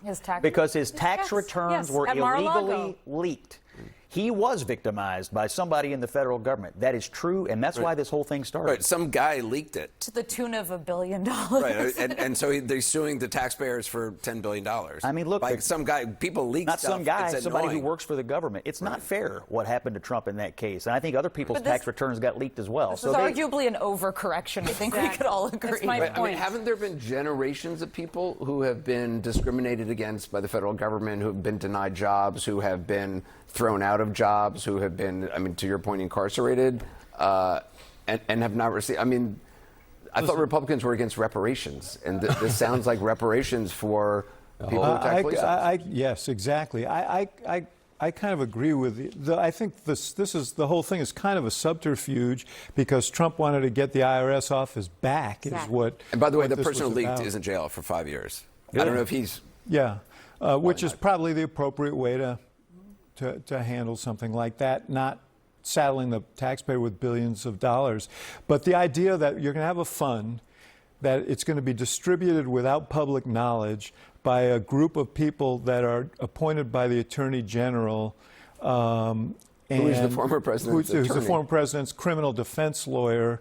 I mean... And also, I mean, it's up to them whether they release any information about who's getting the money. Yeah. I mean, now, you ask, will it have an impact? There is a cumulative effect of all of this.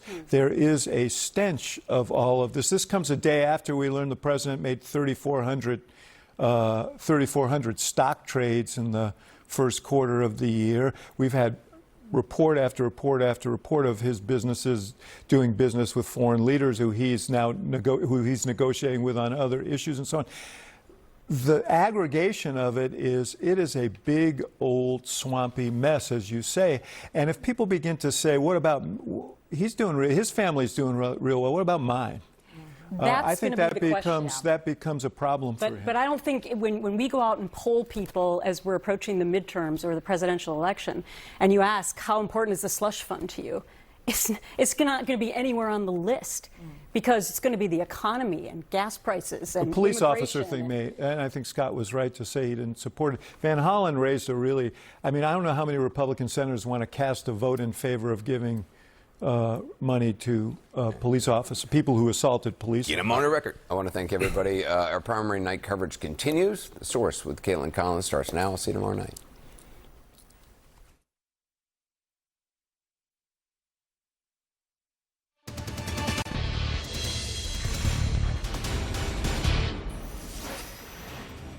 Good evening. You're hearing that music. I'm Caitlin Collins. This is The Source. And of course, we thank you for joining us tonight for CNN's breaking news coverage as election results are rolling in tonight. As we come on the air right now, the president has just scored a major victory in his revenge tour. That's because a top target of his fury, Republican Congressman Thomas Massie of Kentucky, has just lost his primary race to his Trump-endorsed opponent, according to our CNN projections. Now, there are a few races that the president had been as personally invested in as this one. The president, taking out a Republican who was once very popular in his district for 14 years in the House, really illustrates tonight the major power that the president still has over his party. He reacted to this news just a few moments ago at the White House, as did Thomas Massie himself, who took several swings during his concession speech. We won the Massie thing. He was a bad guy. He deserves to lose. While gas is almost $5 and diesel's almost $6, they're talking about this big ballroom they're going to build, and it looks like the Roman Empire, architecture from the Roman Empire. I see a few analogies there, and people are just trying to make ends meet. And what you heard from the president on the South Lawn there really echoes what a senior White House advisor told my colleague Kristen Holmes earlier, saying that what's happening tonight, what we're keeping track of, is, quote, about reminding people of the political power. It's not about retribution, but this advisor said this is basic political management of a party. You have to keep everybody on the reservation, and occasionally you have to shoot a hostage. Now, the president has posted on Truth Social about this race, in particular with Congressman Massie, nonstop. All of these things that you're looking at right now are posts that he either posted or reposted just today alone. The fixation on this race showed up even as the president was giving that guided tour of the work being done on what you heard Thomas Massie just mention, the White House ballroom this morning. Thomas Massie's a terrible congressman. He's been a terrible congressman from day one. Dealing with him is just horrible. I don't think he's a Republican. I think he's actually a Democrat. He's not a libertarian. You know, sometimes they say he's really a Democrat. MAGA is most of the Republican Party. The rhinos are gone to a large extent. A few of them are still left, so hopefully we get rid of one tonight in the form of Tom Massie, who's horrible. But no, it's been amazing. So that's what happened so far in Kentucky. But as we come on the air right now, new results are continuing to come in across the country and other races tonight because voters in 6 states are exercising their power at the ballot box. We're tracking all the results in several elections that are going to potentially shape the landscape for the November midterms very closely.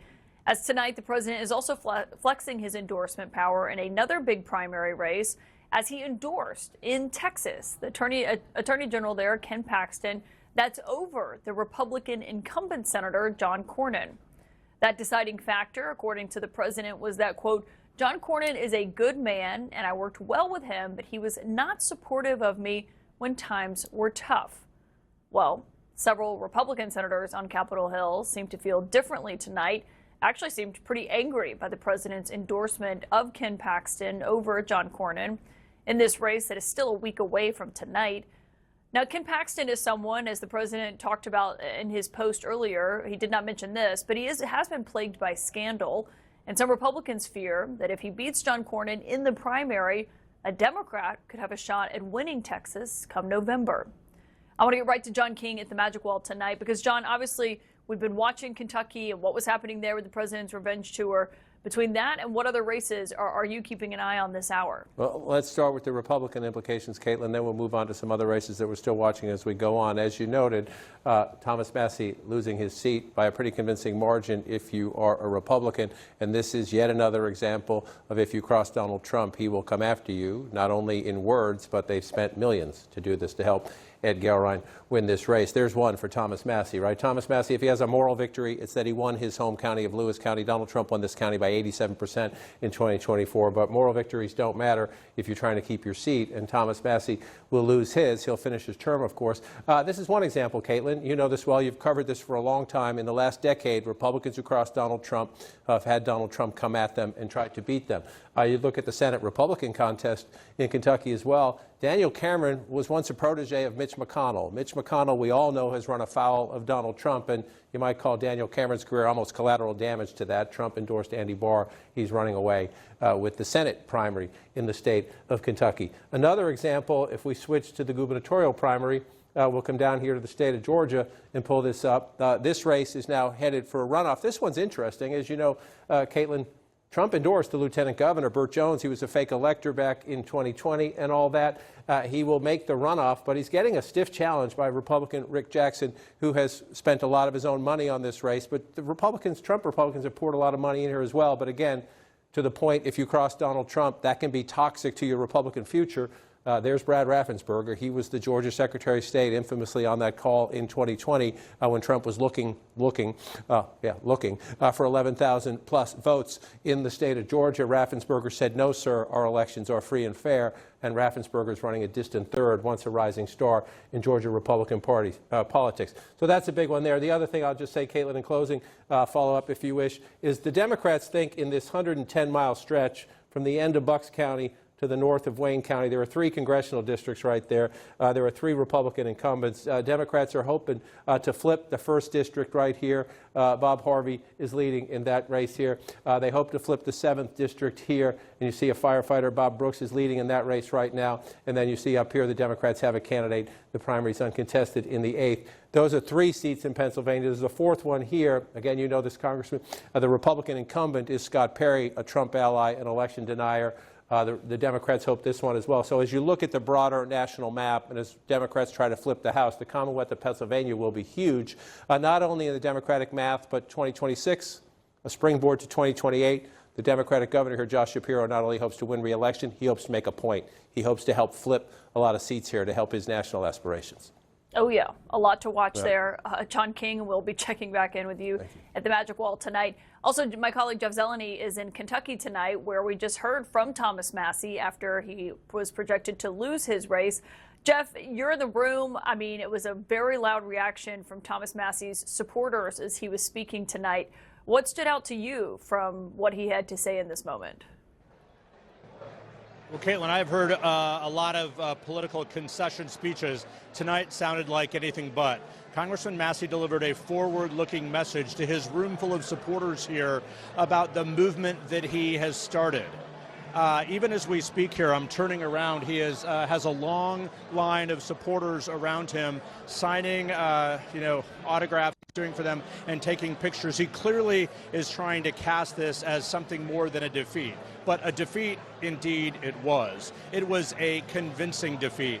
Only, as John was saying there, having a strong showing in his home county, Lewis County, which is basically at the foothills of Appalachia. That is where he held his rally last night. When I talked to him last night, he sounded confident but also realistic about what was coming. I asked him about his plans, if he would plan to run as an independent and challenge Gelrein. He said, no, you can't do that in Kentucky, and he brought up the sore loser law. That means you cannot mount a candidacy after you lost. That was on the top of his mind. clearly in this speech here tonight, again, to his room full of supporters at least, it was music to their ears as he talked about a growing movement. And he urged his supporters to be positive. He barely mentioned President Trump by name. Of course, President Trump has not done him the same courtesy, going after him like we have not seen him going after any other Republican. So, Caitlin, for a losing campaign, a massive defeat, this is an upbeat party here. The question for Massie is what's next? The only thing we know, for the next 6.5 months, he's still a member of Congress. And with a fragile Republican majority, he can still be that thorn in the president's side that he's complained about so often. Caitlin? Yeah, that's a good point, Jeff. Still a lot to watch despite this loss tonight. Jeff Zeleny at the Massie campaign headquarters, thank you for that. Here with me tonight, someone who knows Thomas Massie very well, Democratic Congressman Ro Khanna of California, who has been one of his biggest supporters, and also our CNN political commentator and former senior policy advisor in the Obama White House, Ashley Allison, and CNN senior political commentator and former Trump campaign advisor, David Urban. And Congressman, Thomas Massie talked about one of the biggest things that the White House hated that the two of you worked on, which was the release of the Epstein files, something that went from seeming like a far-fetched dream to a reality. And he referenced that in his speech tonight. I want you to listen to what he told his supporters. We need basic decency. That's what the Epstein Files Transparency Act was all about. By the way, today is the 6-month anniversary of the Epstein Files Transparency Act. We've taken out 24 CEOs, an ambassador, a prince, a prime minister, a minister of culture, and that was just 6 months. I got 7 months left in Congress. I mean, first, what do you make of his loss tonight and what's to come potentially? Thomas is a good friend, so I'm saddened just on a personal level. I was very angered over the last couple of days seeing the smears on his character. He's a good man. He put his career at risk to pass the most popular and consequential bipartisan legislation in the Epstein Transparency Act, probably in modern history. It pulls off the charts, and it was to hold the elites accountable for treating young girls as dispensable. And he lost his seat because he stood up against the Iran war. And the lesson really is that people who are against the Epstein class and against this war don't have a place in the Trump coalition. And look, he was winning voters under 45 by 30%. And if they don't have a place in the Trump coalition, there's a new movement that thinks this system is rotten and that wants to build for the working class against the Epstein class for Team America, and they're welcome to join this new movement. Yeah, and David, I do think that... Wait, is he starting an independent party? Well, I mean, but to Jeff's point, I listened to Thomas Massie's speech. He talked a lot about this being a movement and saying that there is a greater purpose to whatever happened tonight in Kentucky's 4th Congressional District. I think the congressman's onto something. Thomas Massie is incredibly popular amongst young people. I think young people are disenchanted with the current system of government. I think they think the system's rigged against them when they see members of Congress trading and making millions of dollars, right? And government officials trading on insider information, whether it's in the administration, whether it's the Congress. I think they think it's wrong. I think they see so many things wrong, and they look at somebody like Massie, who's totally iconoclastic and kind of swimming against the stream, and they say, yeah, that guy may not be popular, but I agree with a lot of what he says, right? And call it libertarian, call it independent, call it whatever you want. But people want limited government, they want transparency, and they don't like either party where they stand right now. I think there's a great dissatisfaction amongst that. There's a lot of people are registering independent, but then if you're an independent, you can't vote in the primary, right? So then you end up with extreme right, extreme left as candidates, and a lot of people who are irritated when they go to vote in a general election. I mean, you listen to those things, releasing the Epstein files, not starting foreign wars, reducing federal spending. Those are all things that the Trump campaign ran on in 2024. Yeah, I look at this race as it's a ruby red district, right? Like in a general, no Democrat is going to win this seat. And so when Donald Trump goes into a race like this, he can have a sway with it, even if the things that Thomas Massie stand for are what Donald Trump stood for when he was a candidate, not as a president. Because this is Donald Trump's party. He literally said it. He said the MAGA party is the Republican Party. But that's not, you don't see him kind of doing this type of play in a place like Georgia, where the races are much closer actually right now, because Georgia is still in play. It has 2 Democratic senators, it has a Republican governor, and the weight of Donald Trump is not playing in somewhat of a purple state. In Louisiana, sometimes they have Democratic leadership, but mostly a red state. In Indiana, a red state. The question is, does this work in the general election? And because of what David said, and because what the congressman is saying, people are frustrated, and they feel like it's a betrayal on both sides, that we're in a war, that the Epstein files still aren't being released. And so I think it will backfire on the Republican Party, even with Donald Trump's weight in November. And just a little bit to this, the beginning of this, Trump embraces the prince, right? It's better to be feared than loved. And he who he praised effusively always was Speaker Pelosi, because Speaker Pelosi lived by that mantra as well. Nobody crossed Nancy Pelosi, and Donald Trump always admired for that. She was tough as nails. If you crossed Pelosi, you'd be dead. And Trump admired that discipline. When Kevin McCarthy was Speaker, he'd always kind of knock on Kevin for not being as strong. And so what Trump does here is he demands discipline in his party, and it's better to be feared than loved. Yeah, but Congressman, I mean, this is a district. Thomas Massie won it by 34 points the last time he ran here. If you're looking for what is a safe seat, I mean, this is pretty much the definition of it typically. Sure, and look, Thomas was very realistic and clear-eyed about this. It's a generational divide. I mean, Donald Trump had the loyalty of all the people who care about party discipline and care about the president. He said there were people who were upset with the war in Iran, but they just said, I want to support my commander-in-chief. And Gallerin got all those votes. But Thomas was winning voters under 50 by 30 points. That's a large bleeding of the Trump coalition. And it gives an opportunity for the Democrats, and we reject the status quo, and we say we are recognizing there's been a broken system that has actually hollowed out communities, that has been engaged in foreign wars, that has allowed an Epstein class to run away with things, and we actually become the party of reform, that we can attract some of these young voters that put Donald Trump over the top. Yeah, we'll see what happens. Congressman, thank you for joining us tonight to talk about Massie's race. Ashley and Scott, stick around, or David, stick around. I was watching Scott earlier. Sorry, David. Well, that's Ashley's running partner, generally. David is much more polite. Much more polite. Don't worry, everyone knows it's David Urban here. He will be back with us right after this. We do have more on tonight's consequential election. There are more playing out this evening. And also, what does the president's endorsement of Ken Paxton mean for the Senate and for his agenda after a major reversal tonight from another senator that the president just pushed out?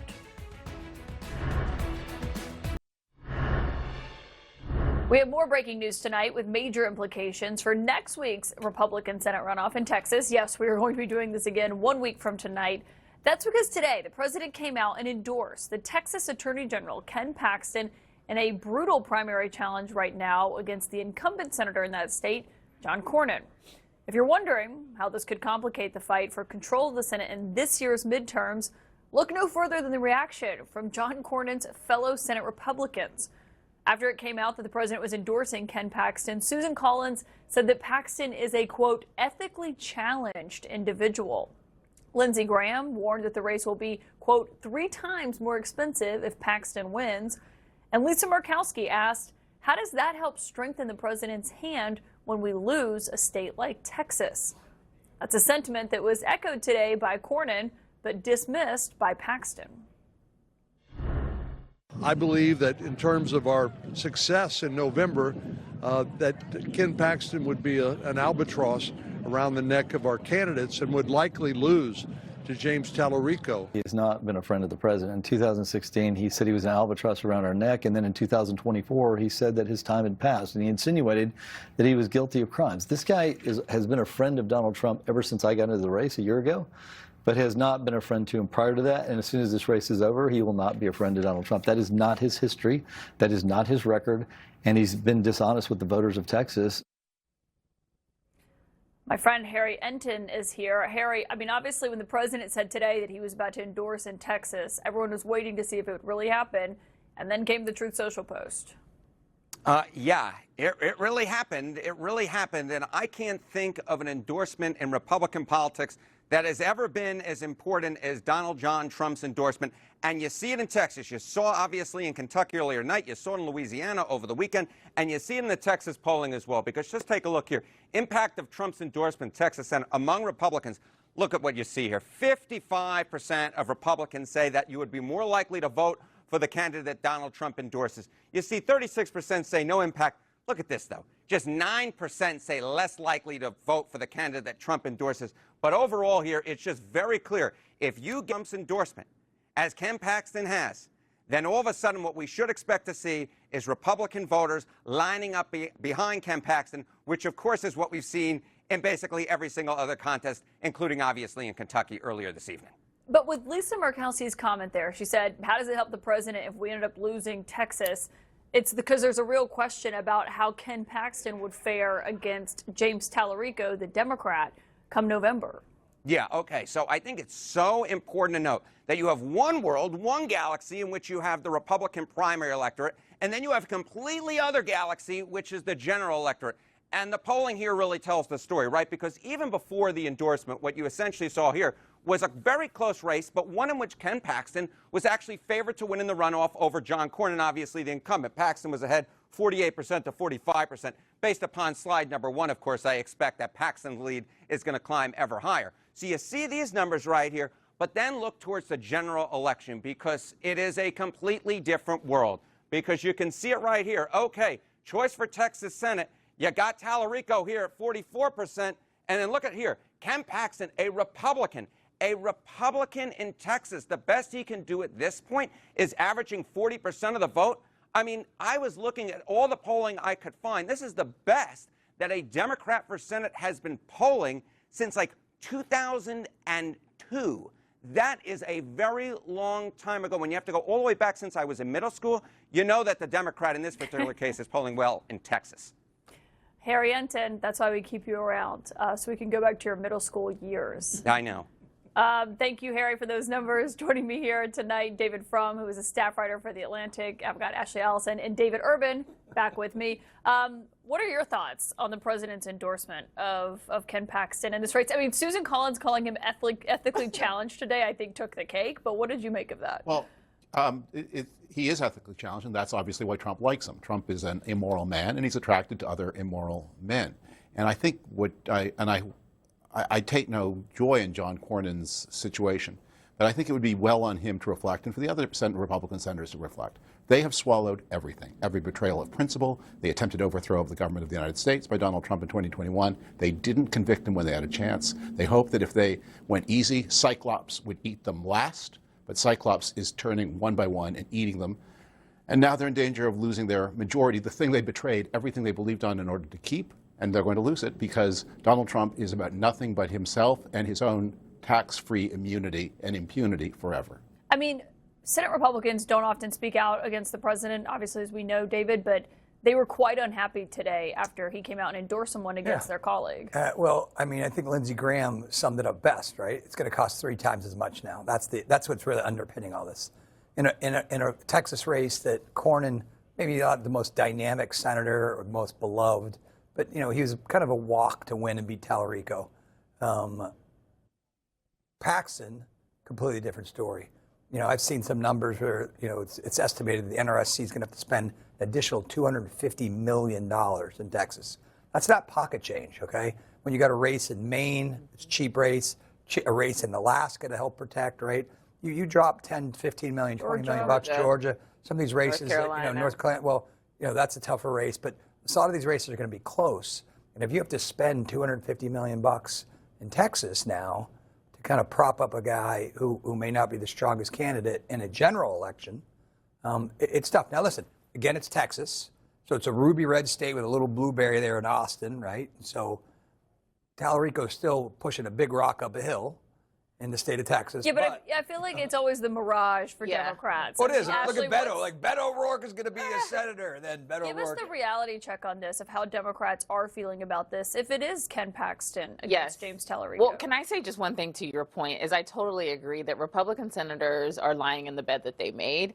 They had moments of intervention, and they didn't have the moral courage, and it still came to bite them in the long run. And so that is, John Cornyn is where he is. Look, Texas is going to be hard, but what I will say is in the primary with James Tallarico and Jasmine Crockett, we had some of the largest turnout of Democratic voters in history.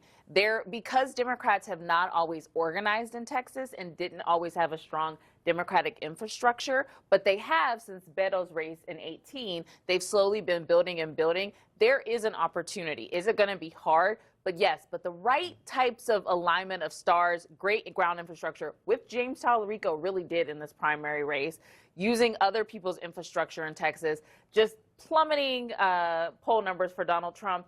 And go back to 2022, Donald Trump picks these Senate candidates that are somewhat of a disaster, and they play in Democrats' favor. So all things could align for this to be the time to flip Texas blue. Well, I mean, listen, I think Democrats can win in Texas, just not with James Tallarico. I think you have to get someone who's a lot different profile. I got to tell you, I've met James Tallarico. I was unsure. I'm sure he's a decent person. And he is a good candidate. He can speak to Texas. And the one thing that I think he's doing really smart right now is that he's organizing in Texas. He did not use his primary win to become a national star. He's using that primary win to build to try and win. I also think that if you look at the situation in May and project it forward to November, you're not understanding the dynamics of the American economy. This is a slowing economy. By November, it will be clear that Donald Trump lost the war in Iran. It'll be clear that all Americans got out of it was higher gas prices, higher food prices, higher fuel prices. You're probably going to be in a very slow job creation situation by the second half of the year and continuing high rising prices. So the situation is deteriorating. I think that's the sense of panic you're hearing from the Republican senators. They know it's going to get worse, and Donald Trump is doing his part to make it worse because of his own ego needs and his own, again, his desire is get the ballroom, never pay taxes again, and punish my enemies. And I do want to note for a quick moment here, we have some breaking news on my home state. CNN is now projecting that Senator Tommy Tuberville will win the Republican primary for governor of Alabama. Obviously, that is someone who is a big ally of the president's, David Urban, when it comes to what this race is looking like. And he's going to find himself up against Doug Jones come November. Listen, I think coach is going to win. Just that's all I got to say about Alabama. The coach will win, right? Yeah, but it's going to be an interesting race. I think coach is going to win. I was literally in Alabama on Saturday. It's your state. I'm not. It's your state. But I was in Alabama on Saturday. For conceding. And what is happening in Alabama is also, there's layers to it. There's a large black population that feels like their voting rights are being gutted. And when you feel like your congressional districts are being stripped, there is a play for the Senate to activate black voters. They're literally eviscerating a district right now in Montgomery. And so I do think in Alabama, there will be some energy, some organizing. Is it, again, a tough race to win? Yes, but Doug Jones has won before. Well, also Alabama is the key point in how confusing what has happened lately with the redistricting and the maps and the court decisions, because some primaries are today, some are being held in August. A lot of people were wondering when to vote. Give you another name, Sisyphus. Just remember that. I say all roads lead to the south. David Urban, David Frum, Ashley Allison, it's so great to have all of three of you here tonight. Up next, as gas prices are weighing on voters ahead of the midterms, as David was just referencing, I asked the Vice President, J.D. Vance, in the briefing room today about comments that the president had made last week about Americans' financial situations and whether or not they should be considered amid the war with Iran. His answer when we come back. Do you believe that Americans' financial situations should be taken into consideration when you're making decisions as an administration about the war? Caitlin, I don't want to put words in colleagues' mouths. I guess the way I'll say this is when we started on this path to say no war against Iran without a vote of Congress, we had one Republican vote, Rand Paul. A few weeks later, we were 8 weeks into the war, we had a second Republican vote, Susan Collins. Last week, once we passed 60 days, which is relevant under the War Powers Act, we got a third vote, Lisa Murkowski, and today Bill Cassidy joined. And this slow, steady momentum of Republicans saying, Mr. President, you can't wage war without Congress, is building. It matches what I'm hearing as I travel around Virginia, and I predict we're going to continue to see more Republicans in both the House and the Senate join in to assert the constitutional prerogative of Congress members that a president should not be able to wage war on his own. Well, I mean, there were 3 Republicans who weren't there today. And so I think if you're looking at the math and everyone is there, when you take another vote, if it goes to the House, if John Fetterman stays in no, you will need more Republicans. So where do you think that math is? Who do you think you could get to come around here? Here's the math that matters. What's the price of gas? I don't think we'll have the vote on the motion to proceed to the bill on the Senate floor until after we come back from Memorial Day recess. So here's what I think is going to happen, Caitlin. We won the vote today to discharge the bill from committee and finally have this debate on the Senate floor. Folks are going to go home in the Senate for a week-long Memorial Day recess. Americans are traveling to family reunions and a beach weekend, and they're going to know how much they're paying to fill their car up compared to last year.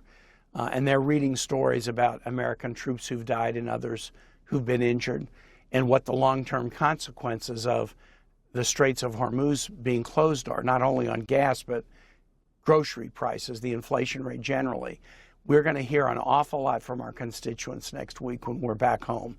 And I think when we come back the week after Memorial Day, having heard from folks, I think there are a number of other Republicans who could be moving our direction. Yeah, a lot of people are going to be driving this weekend. You know, when it comes to the impact gas is having on Americans, the president was criticized for what he said last week, that Americans' financial situations are not a consideration when he makes decisions on the Iran war. He later repeated that statement, and I asked the Vice President, J.D. Vance, about it today, and this is what he said. You last week denied that the president said he was not taking Americans' financial situations into consideration when he's making decisions on the Iran war. He was asked about that again. He stood by it, called it a perfect statement, and said he would make it again. Do you believe that Americans' financial situations should be taken into consideration when you're making decisions as an administration about the war? See, Caitlin, what you did is you misrepresented the question that I was asked, and then you misrepresented the answer that I gave. What I said is that a question that was asked where the president allegedly said that he didn't care about Americans' financial situations. He never said that. What he said is that it was totally taken out of context. What he said is that when he is negotiating with the Iranians, he's focused on the national security objectives that he's trying to achieve. I mean, I looked at what the vice president was asked and what the president was obviously asked. It was very clear what the question was here in terms of whether or not this should be a consideration. What did you make of the vice president's answer today? Well, first, the president spoke the truth. He doesn't care about America's financial situation, or he would be making very different decisions about the economy, tariffs, for example, and about the war, which is punishing Americans.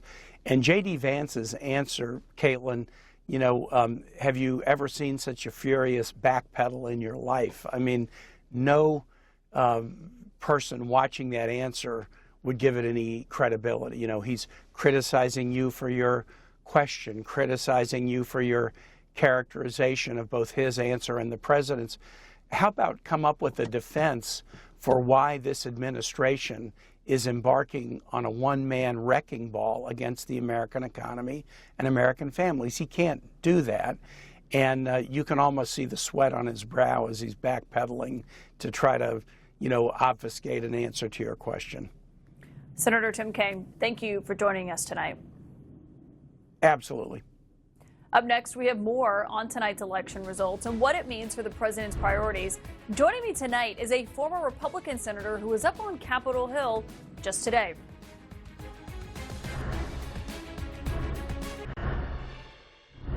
You previously told me that anyone who assaulted a police officer on January 6th should go to prison. So why not rule out giving them taxpayer-funded money? Well, Caitlin, what I said is we're going to look at everything case by case. But why not rule it out? Because, Caitlin, there are people who I don't know their individual circumstances, and I don't rule things out categorically when I know nothing about a person's individual circumstances. We're not making commitments to give anybody money. We're just making commitments to look at things case by case. With that answer there, President Trump, the acting Attorney General Todd Blanche, and the Vice President J.D. Vance all declined to rule out potential taxpayer-funded payouts, even for the January 6 rioters who were convicted by a jury of their peers of assaulting cops on that day. My source tonight writes about that harrowing moment and much more in his new memoir, The Education of a Senator from JFK to Trump. And former Republican Tennessee Senator Lamar Alexander is here, and that new book is out today. And it's a great read because it really does detail your time in Washington and what you learned. And I want to ask you so much about the book, but you're actually back here today. You were up on the Hill today. I heard from a few, astute reporters. I went to the Senate Spouses Book Club. Well, you're up there, that Ken Paxton endorsement landed like a thunderclap from the White House. Yeah, I was glad I was in the spouses meeting instead of the senators. Did you hear anything from your former colleagues? No, about I didn't. That? I didn't really see them. Yeah, you write a lot about being a senator and what it's like, and what your advice was always to freshman senators in the book about making the most out of making every day count, as you put it. And on one of the pages on page 492, you said that the most disappointing difference to you between the first term and the second Trump term was not what the president did, but the Senate majority did and did not do. And you talked about Republican senators rarely checking abuse of what you said was presidential authority. Well, that's right. I think if I were back there, I would organize a bipartisan breakfast, and we'd read Article 1 of the Constitution to each other, because the Senate is completely in charge of spending money, completely in charge of tariffs, completely in charge of taxes. And the president would be better off if he listened more to the senators, because they're independent, they're broad-based, a lot of them are very good, rather than people who he can fire if he disagrees with them. So I would like to see, and over the last few months they have. I mean, Ted Cruz spoke out against the FCC, called them mafioso for trying to cancel ABC. Roger Wicker said he was going to hold a hearing on Venezuela. Tom Tillis, Murkowski, Collins, McConnell, all of them are beginning to speak out more, and they should do that. That's why they're there. Well, I mean, Bill Cassidy tonight came out and voted for the War Powers Resolution. Do you think you should see more Republicans voting for that and wanting the president to come to Congress? I think the president should want the Congress to approve what he's doing in Iran. I think he should get credit for doing what some American president is probably going to have to do, which is to use force to keep Iran from having a nuclear weapon. I'd rather him see do like H.W. Bush did in 90 and 91. He asked Congress for authority. He took months to prepare for it. He got the rest of the world to support it and to pay for it. He had a limited objective. He reached his objective and got out. So he didn't really want to ask the Senate for permission, but he and the second Bush both did. I think it's in President Trump's advantage to do that. You write about January 6th. You had retired just a few days before that happened. Right. And you talk in your book about coming back to the Capitol 2 days after and seeing the destruction yourself. And I know you thought that the president's pardons of the defendants were disturbing. Well, they were. Write in your book. They were. I mean, George Washington said that the most important election in our new country was not the first one, but the second one, the peaceful transfer of power from one administration to the other. And to see that not happen, and to see the Capitol destroyed like that 3 days after I had left, really turned my stomach. So what do you make of this new Justice Department fund where, the question that keeps getting asked is not even just about all the January 6 rioters who ransacked the Capitol. It's mainly focusing on the ones who attacked cops that day. And the administration is not ruling out that they could get money from this. Well, that sounds very fishy to me. I mean, it's Trump versus Trump, and then they're going to create a fund and pay who he wants a lot of money. It shouldn't go to people who attacked the Capitol to overturn a certified election and hurt 140 Capitol police officers. I hope it doesn't. That would be wrong. You think they should rule that out? They should, sure. Because they expanded on it today and said that there's also a pledge from the IRS to no longer pursue claims that they may have against Trump, his family members, or his companies over unpaid taxes. Well, that's also very strange. President Trump's done a lot of good things on taxes, on nuclear power, on the southern border. I wish he'd stick to that and stay away from revisiting January 6th and going after his opponents. This business of going after people like John Cornyn, who's a respected Republican leader who's voted with him 99% of the time. If he keeps purging Republicans who support him all the time, his majority will go from 53 on down to the 40s. In the next 7 months, he won't be able to pass anything. You think they might hand Texas to Democrats potentially? Well, I don't know that. I hope John Cornyn wins in a week from now. He won the first primary. He's well respected in Texas. Let's see if he can win. You know, you were chairman of the Health Committee when you were here in Washington, and you got a massive act passed that had this multi-billion-dollar infusion of federal money. A lot of it that we saw came to bear fruit during the pandemic. When you look at that and you look at, you know, what's happening with the nation's health system now, the leadership at HHS, what's your view of that?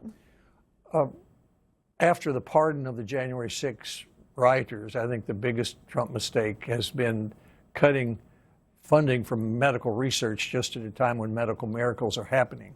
I'd prefer to see him take credit for what he did in the first term. You know, the COVID vaccine, the diagnostic tests, the cures, the 21st Century Cures Act, implementation of it, the getting that vaccine out to so many people so fast, that was probably the most successful thing that the federal government has done since the Manhattan Project creating the atom bomb. And the researchers for the vaccine won a Nobel Prize for it. President Trump deserves credit for that. He won't take it. I'd like to see him take credit for it and get his current health secretary to agree with him on that. You also write a lot in the book about not just your time here in Washington, but also your wife, Honey, and just your life with her and her out campaigning for you and all of that. What was it like to reflect on that in the book? Well, that was the most important part of the book. I mean, we got married when I was working for Richard Nixon in 1969-70. I worked with 10 presidents, and Honey's been with me that whole time. Our whole married life was that way until she had a stroke just before I left the Senate. But she was so good about that. First, she'd say, "First, I want to know, why are you running and what do you hope to accomplish?" And if I could tell her that, then she'd take off and go visit 80 Iowa counties and introduce herself to people who had never heard of me. I love that. The book is wonderful, Senator, and thank you for writing it, and thank you for joining us to talk about it tonight. Thank you, Caitlin. Thanks for having me. Really appreciate your On a time. busy night. A very busy night. Great to have you. The Education of a Senator from JFK to Trump by Senator Lamar Alexander. Up next on this election night and this busy night, we are tracking new results we just got out of Georgia. Republicans are in a very fierce showdown there. We'll tell you the latest right after this.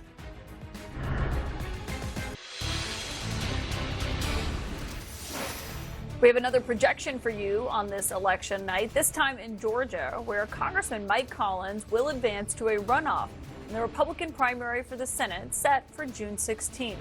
Now, Collins has closely aligned himself with the president's MAGA agenda. We don't yet know who his runoff opponent is going to be. Derek Dooley and Buddy Carter are both head-to-head right now for a second spot on that ballot. Now, the winner of that runoff is going to face Democratic Senator Jon Ossoff in November. More updates to come. Thanks for joining us here tonight. Our special coverage of Election Night in America continues with CNN News Night. Tonight, loyalty to Donald Trump is on the ballot. The results are in from the revenge primaries. Plus, I'm proud of the work that I've been able to do with President Trump. But pride isn't always a two-way street. Why the president rattles the Republican Senate by endorsing a challenger. Also, as the DOJ slush fund deal bans the IRS from investigating Trump and his family, the administration doesn't rule out paying rioters who assaulted cops. I don't rule things out categorically when I know nothing about a person's individual circumstances. And the president decides to give America a tour of his ballroom construction during a war and economic pain. They like the flat roof. Greece likes they call it the triangles, and you see that. Live at the table, Scott Jennings, Tara Setmeyer, Lydia Moynihan, Denver Riggleman, and Anna Navarro. Americans with different perspectives aren't talking to each other, but here, they do.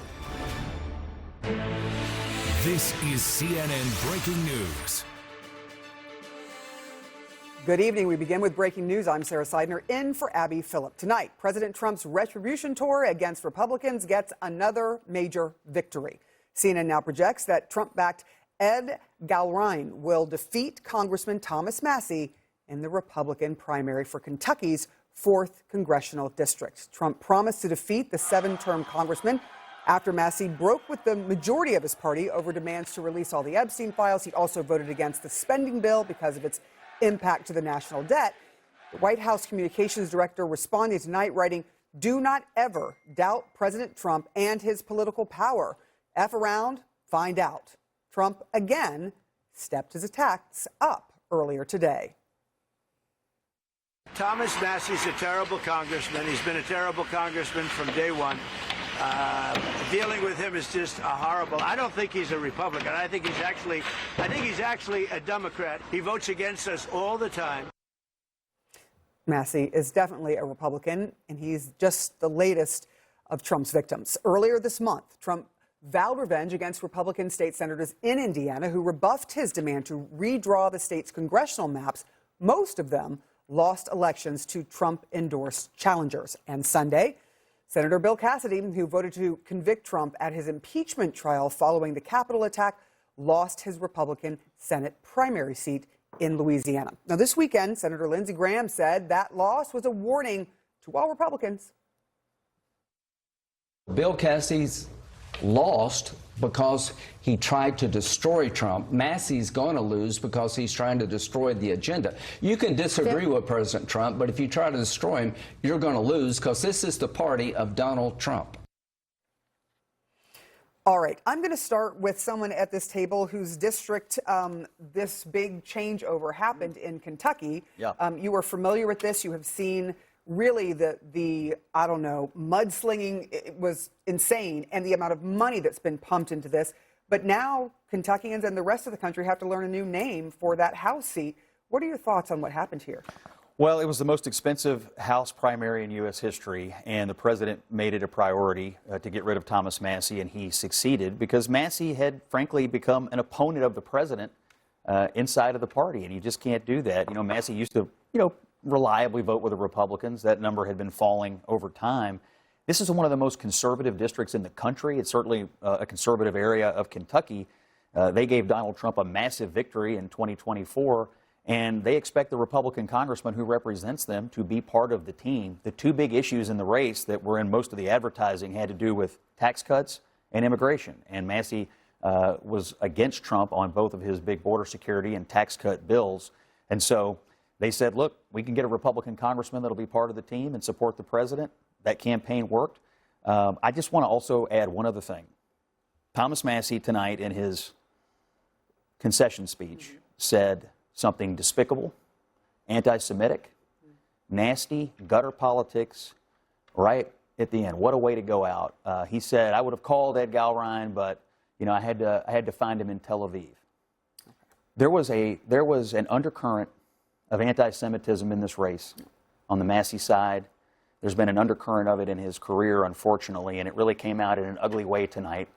And I think it needs to be stated, acknowledged, and condemned because it was pretty despicable. All right, so that's the perspective from the district in which you also vote and live, and have been watching all this. Tara, I am curious from you. Can Republicans not go against the president anymore? I mean, is that where we're at? Clearly, the Republican Party has become a party of pedophile protectors. America is watching, okay?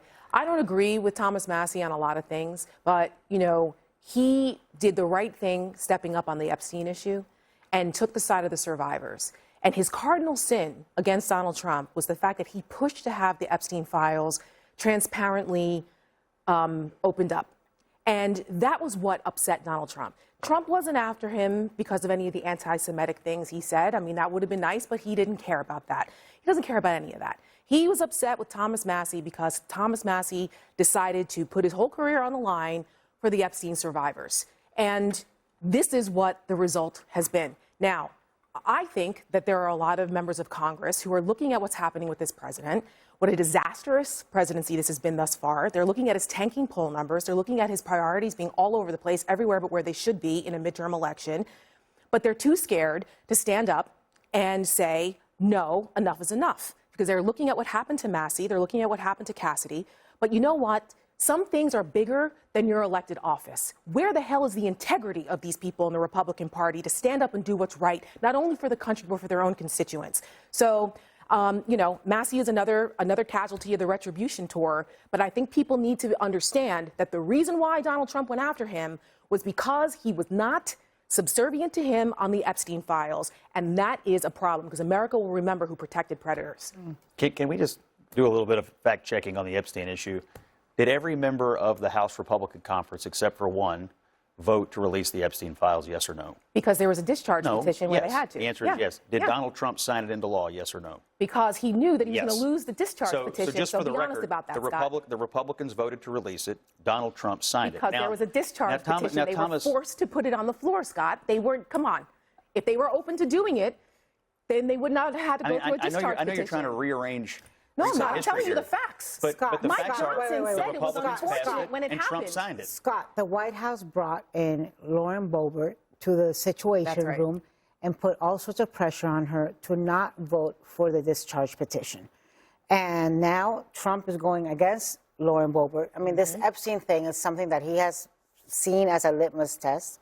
And so, yeah, I mean, you can argue whatever you want. My point is, every but Republican voted for. Are you saying every Republican will now be primary? Why did they need a discharge petition to do it? You know that they voted for it because there were a few Republicans, including Lauren Boebert, Marjorie Taylor Greene, Massie, who had the cojones, the courage to go against Trump. And they had the courage in the last 2 years. He never cared about this until Trump took office. So no, but listen, let's be very clear about the timing. The people who voted for Donald Trump cared about this. That's right. Part of the MAGA agenda, part of the what happened during the election is that people cared about the Epstein files. You raised a good question about the people who voted for Trump. As a voter in this district, let me stand up for my people. These people voted for Donald Trump. They also voted for Massie on the expectation that he would help Donald Trump enact his agenda. He stopped doing that, and it's pretty simple. They decided to get a congressman who will help him enact that agenda. It's easy to overanalyze this. The bottom line is they love Trump. They love his agenda. Tax cuts, border security, you name it. Massie got off that team, and they wanted to put someone on the team who would help the president. It's pretty simple. So, I do want to ask you something. Yeah. With these two people, Cassidy and now Massie, could Donald Trump be facing a problem when they come back, because they're not going to be out of their office right away? What do you see happening once they're back in Congress? Now they know they're not back. They're losing their seat. Do you see them deciding, okay, you know what? I mean, Cassidy just voted to limit Trump's power. Yeah, Cassidy just came and voted for the War Powers Resolution, right? So now he's free to do that. And from somebody who actually was part of the retribution for one of the first in 2019, right, in 2021, I can tell you right now that Trump does own the party. I used to make fun of it, saying, you know, this is a Mississippi Leghound party. Everybody's trying their best, right, to cozy up to Trump as quickly as possible. And I was pretty sure, right, that wasn't going to keep happening, but it does. I was looking at Lindsey Graham, and I don't know if there's anybody who could be more sort of subservient to what's happening right now. But the thing is, regardless if that's what they're doing, right, everybody trying to get favor Trump, that's exactly what it is. Also with Ed Gallrein, we were talking about Massie, 14 years. I served with Massie, and Massie had some bizarre behaviors. Okay, so let's just be honest. And he had some belief systems like the Fedsurrection, right? Some of the things like that are absolutely insane. But Ed Gallrein really didn't run much of a campaign. It was more of what the Republicans would call a Biden campaign, where he's stuck in the basement, right? This was just $32 million of pure, absolute bully ball, right, that Trump and AIPAC and those guys actually did to go after this guy. But I think this is actually a bad thing for the Republican Party, because right now with the polling and what you're seeing with Trump right now, I think we're beyond political analysis. I think we're now into a diagnosis of tertiary failure with the Republican Party based on polling and what's happening right now. Lydia, the party at the primaries, of course, are not the general. Are you worried that this could backfire? Because if you look at Trump's polling numbers, they don't look good. And each of these people were backed by Trump, although the party has consistently put in those people who he has put up against the incumbents. Yeah, look, I mean, the fact that somebody like Massie lost so overwhelmingly would suggest that Republicans are still very aligned with Trump's agenda. The reason that Cornyn is in this position, the reason Massie was in this position, is they weren't really aligned with the MAGA agenda. And so to your point earlier, too, of, you know, is Trump going to face headwinds with his agenda now that people don't want to vote against him? The reason that Massie and Cornyn are in a tough spot in the first place is because they weren't voting with Trump's agenda, and that's what Republican voters want to be seeing. Cornyn voted with Trump 99% of the time. Good luck with that. I mean, good luck with it's that. not Let them be surprising MAGA that somebody aligned. who voted to impeach, I mean, like, just it's not surprising because he was against Trump 1% of the time. Right. He is the guy that has got to face the music when it comes to Trump. So you can't say that it's not because they were against Trump's agenda. That just doesn't work. The math doesn't math. I will say, as a matter of like Senate legislative affairs, if you're sitting in the White House the Senate Republicans are going to be less governable now than they were previously. We saw Cassidy's vote on the war powers. You know, we'll see what happens to Cornyn here. You already had Tillis laying out there and others. And so, you know, it's a majority, but if you have a few people who are willing to go the other way on certain issues, it's harder to get them aligned. The House is still a very narrow majority, probably still a little more alignable. But right now, the Senate will be a difficult task for the legislative affairs staff. I do think, though, I mean, it's interesting. Cornyn, if he'd voted for the SAVE Act, Paxton in Texas said, "Oh, I'm going to drop out." So I think we're seeing a surge in the base and people who are really motivated to enact Trump's agenda, where some of these older sort of centrist candidates, frankly, followed through in that regard. Well, hold on, because we're going to talk about that in just a minute. Next, a Trump endorsement in Texas could play a major part in whether Republicans can hold on to the Senate. Plus, as the White House deals with 24 hours of some troubling headlines, President Trump decides to give the press corps a tour of the new White House ballroom. Those stories and more ahead.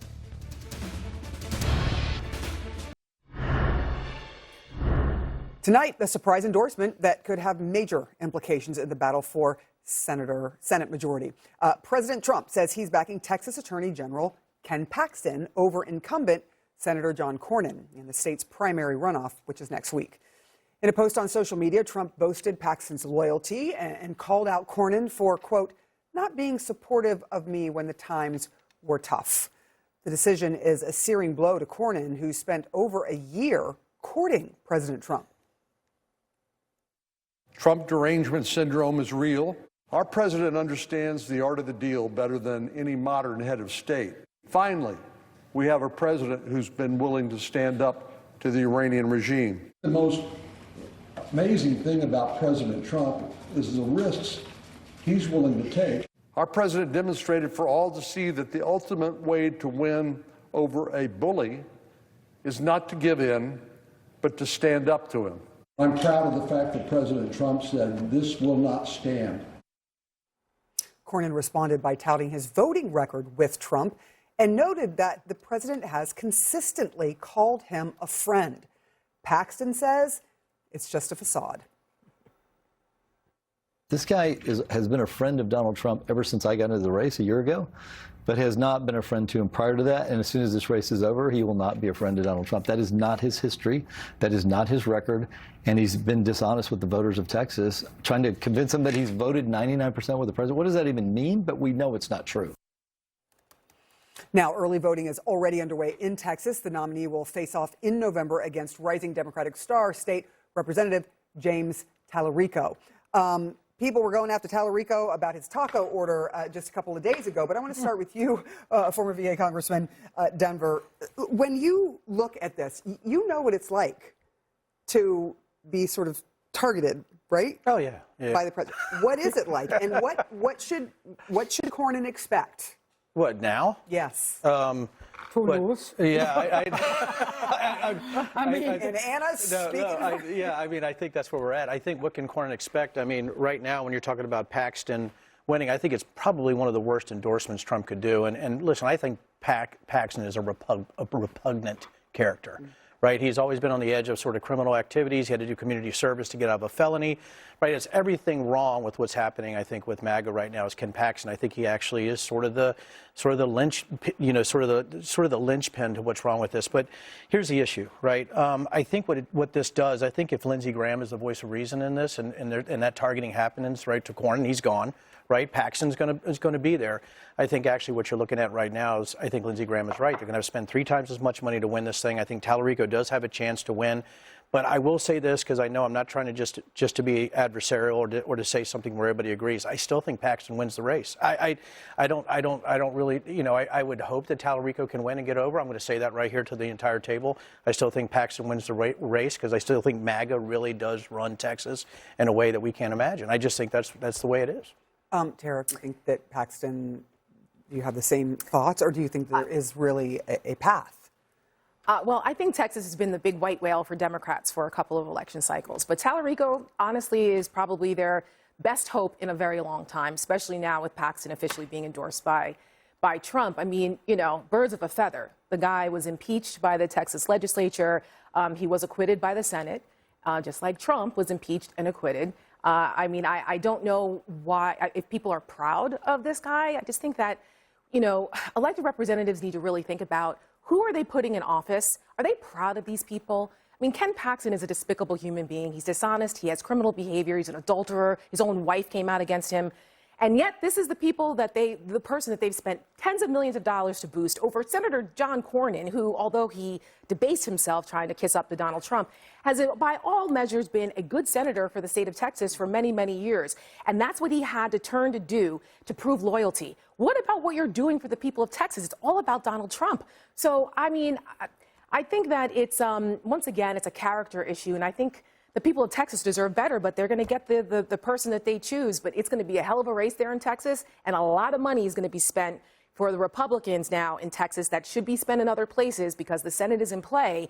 And you can see the senior Republicans that know better, that understand that this is not good for the Republican Party. It's MAGA brand, and the MAGA brand is terrible when it comes down to national races and statewide races. So good luck with that in Texas. Anna, do you think this could backfire? That if Paxton runs away with this and he's a nominee against Tallarico, that there is a possibility, a higher possibility that perhaps Democrats get a chance? I do think Democrats have a chance. But listen, I'm old enough where there were Democrats elected statewide in Texas, right? People like Ann Richards, who was the governor. And people often ask me, why don't Republicans stand up to Trump? This is the reason Republicans don't stand up to Trump. Because Trump has power, and he exerts that power in the primaries. He is incredibly influential in Republican primaries. John Cornyn is conservative.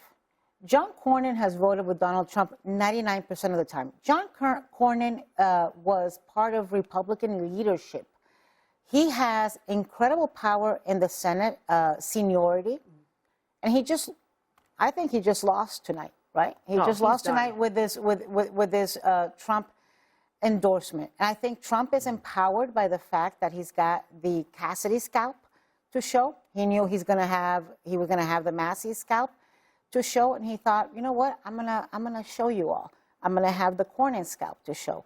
So all of a sudden, Texas, which shouldn't be competitive for Republicans, is going to be competitive, and there's going to be all sorts of money spent there, which is the reason why John Thune, the majority leader of the Senate, is still supporting John Cornyn, and so are most of the senators that are in power today. Let it be what it is. What's it going to look like in Congress, you think, if all of the people that Donald Trump has put up against incumbents end up in place in Congress? Well, look, I mean... Will they ever sort of look at Donald Trump and go, hey, you know what, we'd like to have some of our power back? Because Congress has pretty much seceded a lot of their power. I mean, well, yeah, that didn't just start in the last 10 minutes. No, it's been going on for a long time. I mean, my expectation is that these Republicans, if they win their races, and most of them I think will win, including Paxton, I agree with you, Denver, are going to end up voting the Republican agenda, which is set by the White House. Now, who will have the majorities when we come back? You know, it's going to be a real race for the House and a real race for the Senate in the fall. I think the Democrats probably have a small advantage in the House. Republicans have a little advantage in the Senate, but it's going to be a real race. And every vote matters, and the president's expectation is that every Republican who goes up there, you know, supports his agenda. But Scott, you recognize that Cornyn supported Trump's agenda 99% of the time. I'm not arguing. Like, I don't even remember what it is that Cornyn did that was so offensive to Trump that he would go against it. The one unacknowledged and endorse a guy who's like been impeached for securities fraud, bribery, and all sorts of horrible things. I will answer if you'd like. Sure. I think one of the unacknowledged points here is that Paxton was a little bit ahead in this race, okay? Cornyn won in the primary by a little bit, but there was a third guy in the race, Wesley Hunt. He didn't make it. A lot of those voters were going to Paxton. Paxton was a little bit ahead in this. He might have won anyway, even without this endorsement. And so I'm not so sure Cornyn was running a very competitive race. I'm not so sure he would have been able to pull it out. I don't disagree with the point that Texas will become a little bit more expensive in the fall here. But your question is, what's the expectation of Republicans? The voters, it's not Trump, it's Trump's voters. The reason he has power and the reason he has influence is because they like him and they like his agenda. And if their perception is that you're off that track or that you're not doing all that you can for it, they're going to go find somebody who will. Now, Trump, sort of enforces their will. It's not him singular. There's a legion, millions of people out there who are looking for Republicans who will do everything within their power to make this president successful. Kentucky 4, Texas, Alabama, Georgia, you name it, they are everywhere. All right, up next for us, a forever ban of the IRS investigating Donald Trump, his family, or family businesses for past tax issues, signed by his former personal attorney, Todd Blanche. Let's discuss this. Stay with us. Tonight, it is nothing short of extraordinary, unprecedented, really, and to many outrageous. As part of his settlement deal with the IRS, which critics have previously called outright corrupt, the DOJ's $1.8 billion slush fund deal with Donald Trump bans the IRS from pursuing claims it may have made against him forever. According to new terms released by the DOJ today, the federal government is, quote, forever barred and precluded from prosecuting or pursuing claims or examinations arising from any pending IRS matters, and the deal includes tax returns filed by Trump before the agreement was reached. The deal language applies not only to Trump, but his family members, trusts, companies, and other affiliates. It was signed by Acting Attorney General Todd Blanche. That was Trump's former personal attorney, who is now the acting AG. Congressman, I'm going to start with you. Thanks for starting with me. I appreciate it. You are welcome. Because we had a little discussion about this yesterday, and I'll let Scott go first, so it is your turn. What do you make of this? This is an addendum, something new added to it, saying they cannot look back at anything that the Trumps have done, family members included, when it comes to how they dealt with their taxes. I was trying to think of a technical term for this. It's like criminal financial masturbation, right? So what you're looking at is this right here, okay? Right? This is the issue that I have. This is the biggest self-dealing in presidential history. You're talking about protecting his family and himself from any type of IRS investigation. Not only did he sue his own IRS for $10 billion, then he settled with himself for, by the way, it's $1.76 billion, 1776, which is simply a dog whistle to QAnon. That's all that is for his base. That's exactly what it is. And by the way, I'm an expert on it, so if people want to argue with me, I am ready to rock.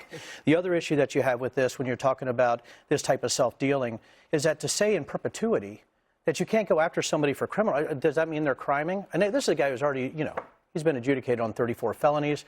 This guy has been adjudicated for sexual abuse. We were talking about all the states. It seems like it's getting worse and worse and worse. And it's like he's burning the crops after he's stealing the corn because he's a lame duck president. Everything he's doing right now is about self-dealing, right? You're looking at the Trump boys. They're sitting there getting contracts on drone warfare. You see all that happening right now. You see, Kushner in the Middle East. All this is self-dealing. You see the stock trades. All this is him trying to enrich himself and his family as fast as he can. It's the most disgusting thing that I've seen, especially with somebody who's took the oath as a military member and as a congressman. And right now, when we're looking at this as sort of overarching, I can't imagine, right? I can't imagine anybody, and I'm not trying to stage this argument, I can't imagine anybody saying that this is right. It's so egregiously awful and corrupt. I don't know why right now there's not people, Republicans and Democrats, saying there's no way this type of self-dealing can happen. Scott's about to tell you that it's right. Scott? Go ahead, Scott. Is it wrong or is it right? Well, first of all, why did he sue the IRS? Because there was a leak. Because they leaked his tax returns illegally. And No, the IRS didn't leak. The IRS, be clear, the IRS didn't leak. An independent contractor did. So therefore, it doesn't apply. It's a nice hair splitting, but no, it's frivolous. It's a frivolous law. While Trump was president. This happened during Trump's administration. Yes. Facts matter. He himself was the victim of the federal government being weaponized against him for political purposes. That's number one. Number two, I believe this deal on the looking back, it doesn't apply forward looking. It has to do with this period of time. Now, Number three, on the fund, we talked about this a little bit last night. I think that, the idea that someone who attacked a police officer, they should not get money. That's not right. However, if someone does have a legitimate claim that they were over-prosecuted or targeted unfairly or was on the periphery of some issue and had no reason to be targeted, and they have a legitimate claim against the government, I have no problem with that. I think the government makes mistakes all the time, and people should be able to well, if we were talking about legitimate claims, go back against their government over there. It would be transparent. It wouldn't be hidden, right, and secretive. That's the same thing that they do all the time. They hide behind this executive privilege on non-appropriated funds. When you have something secret, it's not about transparency. Everything we've talked about is transparency.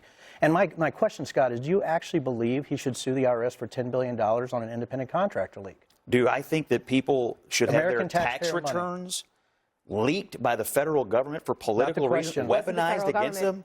I think he had every right to seek a grievance against the federal government for what they did to him on that. And it wasn't just him, it was other people too. Well, it was Ken Griffin also, and Ken Griffin just asked for an apology because he knows it's egregiously ridiculous. Well, and Trump got an apology, and he's not getting any money out of it. Okay, it was 2 years. It was 2 years. But it's $1.776 billion. And 2 years after the statute of limitations on this, it was not the federal government who did this. It was an individual contractor. The Supreme Court has ruled just 3 times. On his own? The Supreme Court has ruled 3 times in precedent since 1911 that you cannot be the judge of yourself on anything.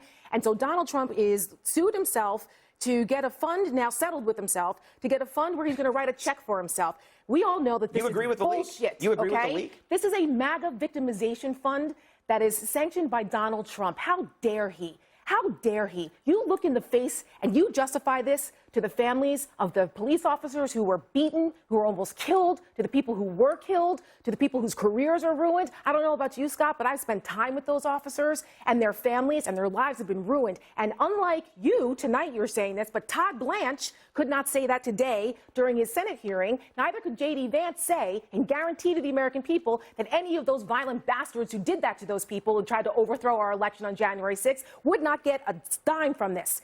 American tax dollars should not go to this. This is dishonorable, it's grotesque, and anyone who tries to hide behind some kind of patriotism behind this should be ashamed of themselves. Look in the eyes of the families of the people who suffered on January 6th. You know who the victim is here? Them and our democracy. And shame on anyone who tries to justify this. And it's our dollars that they're robbing to do this. It's grotesque and despicable. And it's also unconstitutional. Absolutely, and I'm glad to see Jamie Raskin and the Democrats are going to challenge it. Yeah, it is Congress who gets the power of the purse. They cannot adjudicate this amount of money like that. It's also, I think there's a question on that. I think it is no coincidence that they posted this addendum, that the DOJ posted this addendum after Todd Blanche had his hearing today in front of Congress, because he didn't want to answer questions on this, because it stinks to holy hell. And this is coming at a time when Americans can't afford gas, can't afford groceries, are canceling summer vacations. Farmers are going bankrupt. But we are settling with Donald Trump to the tunes of billions, and we're saying, you are above the law. He's not getting any of the money. I'm glad that everyone suddenly alarmed all of us around this table, all of us around this table could be audited by the IRS. All of us. Sure. But Donald Trump can't. But Donald Trump can't. Right. Yeah, stinks protecting himself to in holy hell. perpetuity is absolutely And his family. ludicrous. Well, it's not moving. It's not this point forward. Yet. Yeah, right. But It includes his family Hold my all beer. of his and all of the my derivatives jalapeno. of his business. Lydia, go ahead. No, I'm glad that everyone's up in arms about slush funds. I mean, Biden had $350 in a COVID fund that he appointed to DEI. $350 billion. There were about $20 billion that went to climate NGOs. I mean, I'm not a fan of slush funds as a vehicle. I'm glad that you're outraged about $1 billion. I was also outraged about Biden's not president. $400 billion. Biden's not president anymore. Justify this. Let's stay on topic. Justify this. You're okay with this? You think this is an honorable use of taxpayer dollars? So, look, I think... Yes or no? Yes or no? I don't answer to you. No, you can answer to the American people. Go ahead. I'm asking you a simple question. And the millions of people watching right now, answer to them. What is You it? think this is honorable? I do not. Crickets. Thank you very much. So the law. You can't say yes or no. It's crazy. Lydia, answer the question. Wow. What do you think? Is So, this the right thing to I do? think Is this the law. honorable? I think it's important to acknowledge the lawfare that Trump and lawfare? hundreds of people experienced under the last administration. Staffers, people who were blacklisted. Trump spent tens of millions of. So the lawfare is a serious issue. And I think it makes sense that there would be some sort of restitution, given that this ruined people's lives. I am not sure that this is the best vehicle to make that happen. Oh, for the love of God. Do we all agree that we are against the slush fund in Congress that pays out taxpayer money to people who make claims on sexual assault, sexual harassment, and we have no transparency. We don't know who it goes to, right? That is horrific. Okay, it is horrific. But that's not It is changed. also equally Right. horrific. That is changed, yeah. It is equally horrific that there will be no transparency to this alleged fund, that it is being done unconstitutionally because Congress has the power of the purse, that it is given Donald Trump a carte blanche to do whatever, and his family to do whatever the hell he wants, and that it is being negotiated by his personal lawyer with his personal lawyer, who is now the acting attorney general. It is disgusting. It is. Here's what at a time when Americans can't afford shit. And let's not act like it's not about January 6th. Trump said it today. He's been claiming that the January 6th insurrectionists, who he pardoned on day one, which was also a disgrace. All of them. That all of them. That's 1,600. right. The ones Not who case by case. That's correct. All of them. And that he said it was about them. They were treated so poorly and all of that.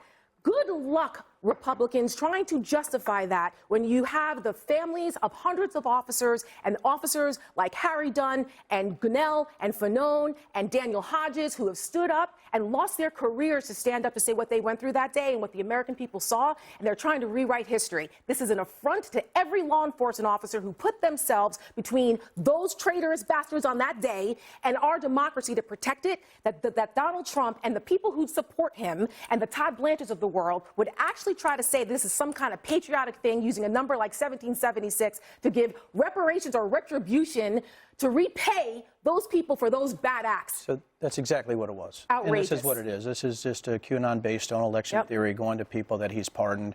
You have 1,600 people. You have federal privacy laws where you can't even track who gets the money. So where's it going to go? How are they going to use the money? For lawfare themselves?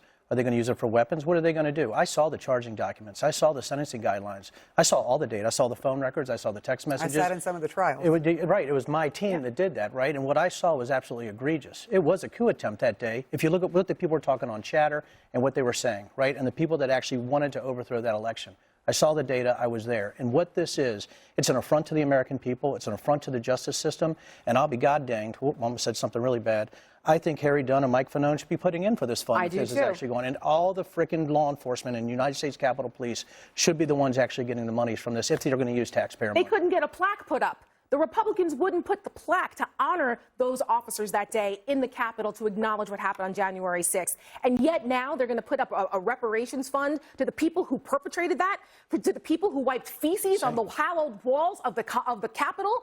Of those people, like, it's outrageous. The Oath Keepers, people who were convicted of seditious conspiracy, people who were convicted in a court of law by our peers here in a court of law are going to be entitled to millions of dollars. It's bad enough that Ashley Babbitt got $5 million in her family. Her family got $5 million.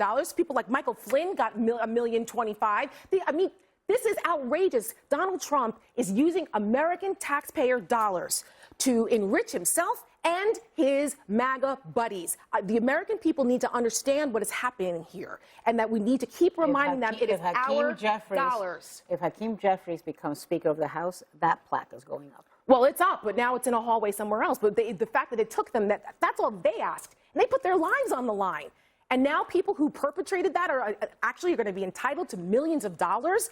I want the Republicans, every single Republican in Congress who's elected, go out there and defend that. Democrats, for the love of God, if you do not make this an election issue in your districts, what is astounding to me is that with a close election, Donald Trump is doing these kind of tone-deaf things, and his administration, like, he doesn't even care. No, because it's gone. 26 We will is see gone. what happens in these upcoming elections as well. The president went into granular detail, however, today about one of his key issues, that ballroom construction.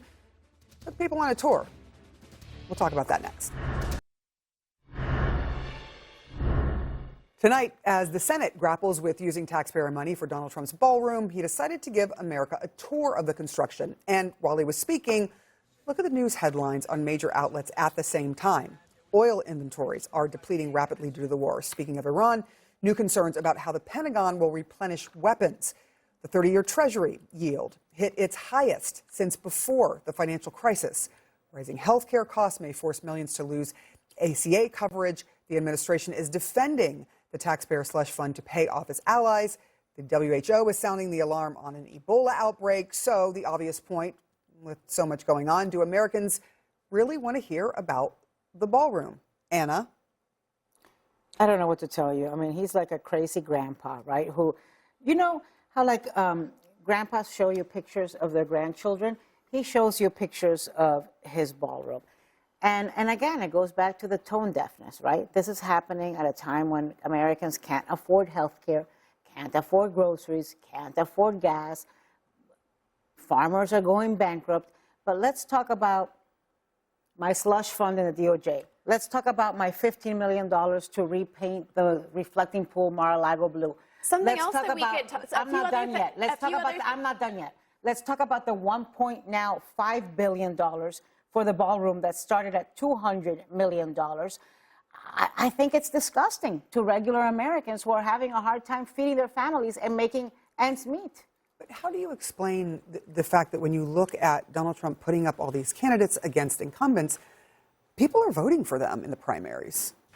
And yet there's this poll number for the president that is, what, 35, 36, 37%? Primaries aren't the general. That's right. It's that simple. Yeah, primaries aren't the general, and he's going to keep 35% of his base no matter what. And if you look at primaries, he's still going to have 80%, favorability ratings, right? And if you're looking at a district with PBIs like Kentucky, what is it? God, it's got to be R plus 20.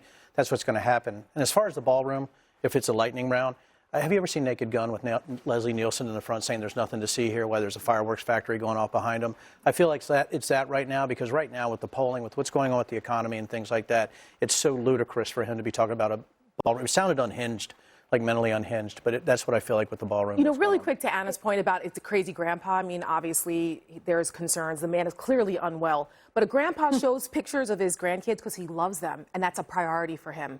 Donald Trump is in love with his freaking gilded ballroom while the American people are struggling. The world is on fire, literally, and Donald Trump's freaking priority is a gilded ballroom. The people are on food bank lines because snap cuts have happened. Veterans aren't getting their benefits. I know that we haven't talked about this at all, but I'm sorry. You don't like to hear what's actually happening in America that Donald Trump is not paying attention to? No, because I was speaking and you interrupted me. And we have Donald Trump just told us last week that he doesn't care about people's financial situations. So his priority is the ballroom, his vanity projects, and robbing the American people blind and enriching himself and his family. And this is the perfect opportunity for the messaging in the midterms to show what the priority is of the Republican Party who supports this. Because apparently it's ordained by God, Denver, right? That the ballroom was somehow ordained by God. This is Donald Trump's priority while the American people are struggling, and that is a terrible message, the let them eat cake type of message. Good luck with that.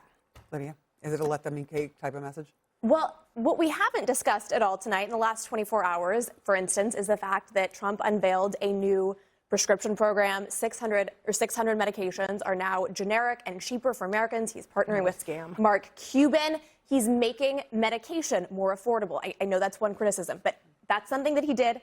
Hasn't gotten a lot of coverage. Also in the last day, because Trump's talking about his ballroom. Let me talk. Can I speak? Thank you. J.D. Vance talked about how he has found billions in fraud in Medicare and Medicaid that they are clawing back. That's savings for the taxpayer. Yeah. And I'd like to note, with the ballroom, guess what? Trump can do more than one thing at the same time. And this isn't like he's funneling the money to Mar-a-Lago to build the ballroom. This is something that future presidents will be able to have, be able to use, and be able to entertain world leaders at. It's significant and symbolic. But again, this is a man who can do a lot of things at the same time. He can lower the cost of prescription drugs. He can claw back money from fraud. And he can build a ballroom. Yeah, he can steal, grift, and then meme and send memes out in the middle of the night. Exactly. We're going to leave it there. We will be right back with a new CNN projection.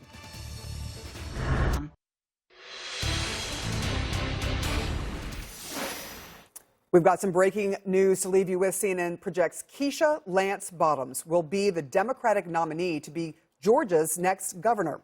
The former Atlanta mayor and Biden White House official beat out DeKalb County CEO Michael Thurmond, former state senator Jason Estevez, and former Republican Lieutenant Governor Jeff Duncan, who is running as a Democrat. She earned more than 50% of the vote to avoid a runoff. She will face the Republican candidate who has to win their runoff. If elected in November, Lance Bottoms will be the first woman and first African American ever to lead the state.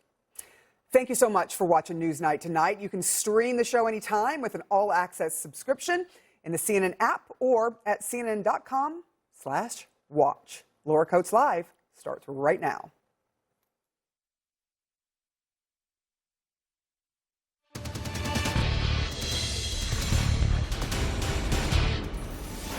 Good evening, everyone. I'm Laura Coates on this busy election night that proved yet again the president is still powerful enough to end political careers of those who dare cross him.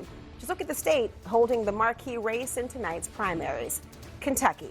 GOP Congressman Thomas Massie lost to his Trump-backed opponent, Ed Galrine, but it's the price for going against Trump on multiple issues, including the Epstein files, the president's signature tax bill, and the Iran war. And Trump isn't exactly hiding how he feels about tonight's result. We won the Massie thing. He was a bad guy. He deserves to lose. With Massie going down, of course, Trump is on what you could call a political revenge hot streak because Republicans who have crossed him are now losing their seats, one race after another. GOP Senator Bill Cassidy knocked out in Louisiana.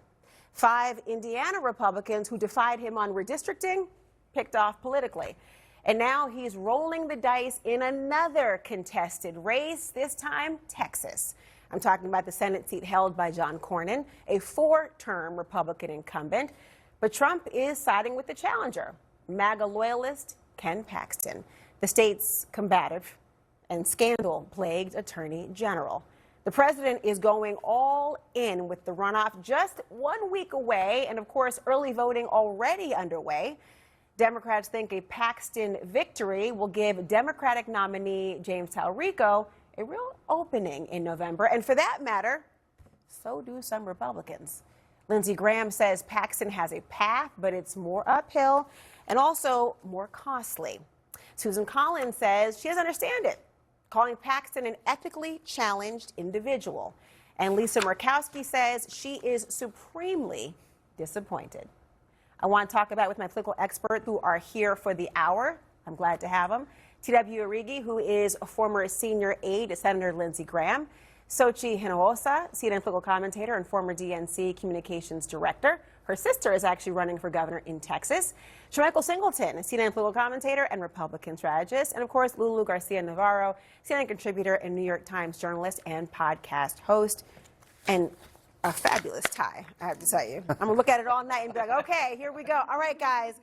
I don't know if you predicted it was going to happen or not. People thought Massie was going to lose. Some thought he was going to win. TW, you've got the White House communications director posting on X tonight saying, quote, do not ever doubt President Trump and his political power. F around, find out. Okay, obviously it's blurred for a reason, all right? Is that the right political message?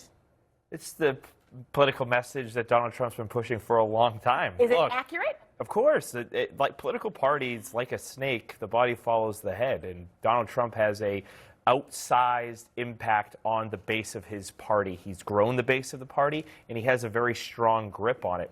Look, I think Thomas Massie, it shouldn't just be that he's gone against Trump a couple of times. Thomas Massie has found himself as a thorn in the side to the last 3 Republican speakers of the House. He has always been an outlier in the party. He's always had this niche, but never really built a wave of influence large enough in the party to sustain someone like him. And when he voted against the One Big Beautiful Bill and continued to jab President Trump, he fought back, and he showed that in Kentucky, in rural Kentucky, they like Donald Trump. It adds up to me. Some liked him, too, though. You're talking about the party.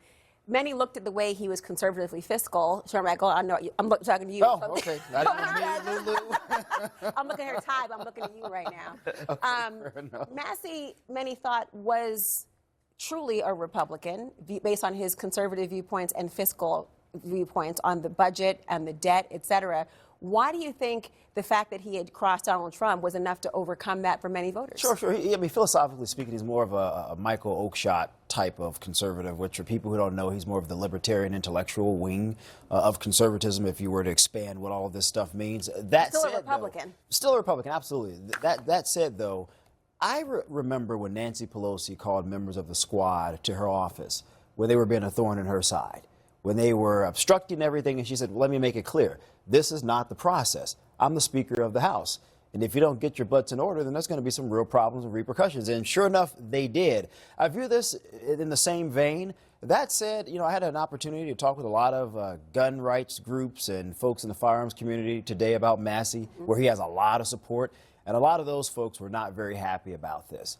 They viewed Massie as being a stalwart, strong conservative on the Second Amendment, a reliable vote consistently. And so that's one aspect of this that I think people should sort of be somewhat mindful of. But to TW's point, this is the party of Donald Trump. He is the leader, and I'm not surprised by the ultimate results here. I do want to put a pin for a second in what you said about the squad.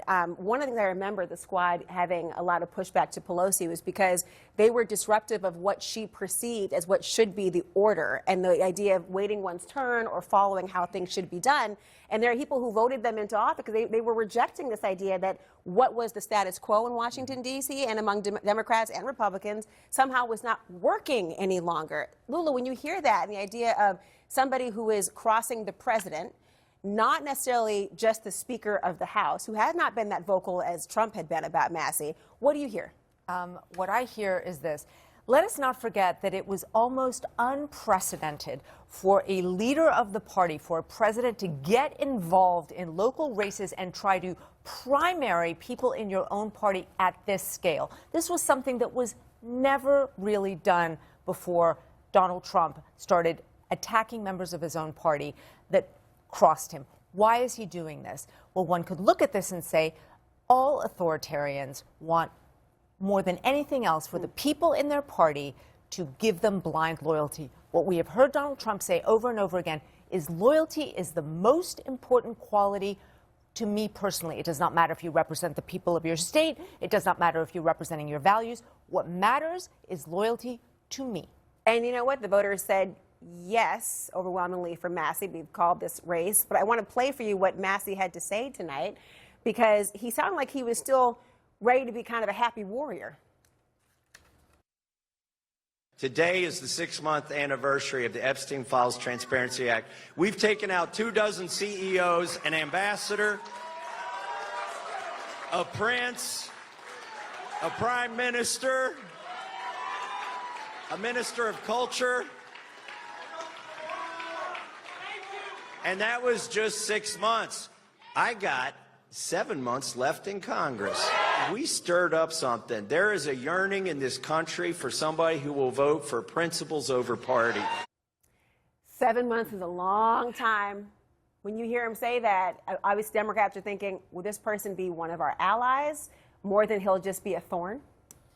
Well, if you listen to him, he's talking about the Epstein files. Donald Trump campaigned on the Epstein files. Donald Trump also campaigned on not starting another war. Donald Trump also campaigned on bringing down the deficit. These are all things that Massie was championing. And so it's the irony about it is the fact that Donald Trump went against some of these campaign promises and Massie was holding him to it. I don't think is a bad thing. The interesting part about what is happening with Massie is it's also the most expensive House primary in history. If you're a Republican, do you really want your money and the money of the Republican Party to be spent on these primaries? You just saw the Cornyn-Paxton primary. They're primary after primary. These are expensive races that money can be used in purple areas in order to be Democrats or in order to hold tough seats. But instead, they're being used in Republican strongholds or in primary elections. And so if you have to look at the Republican Party and think, is that really a smart idea, given the fact that you're likely going to lose the House of Representatives and potentially the Senate and state legislators and governors' races and all of those things across the country this year? Should you be using that money to fight Democrats instead of actually fighting yourself? Take me to Texas, though, because obviously the president endorsed Ken Paxton in the Senate race, a very consequential one. We've been following very closely, even the Democratic primary with Talrico and Jasmine Crockett as well. People were wondering and projecting beyond that race who would be the most viable and formidable foe for whoever ultimately was in that seat.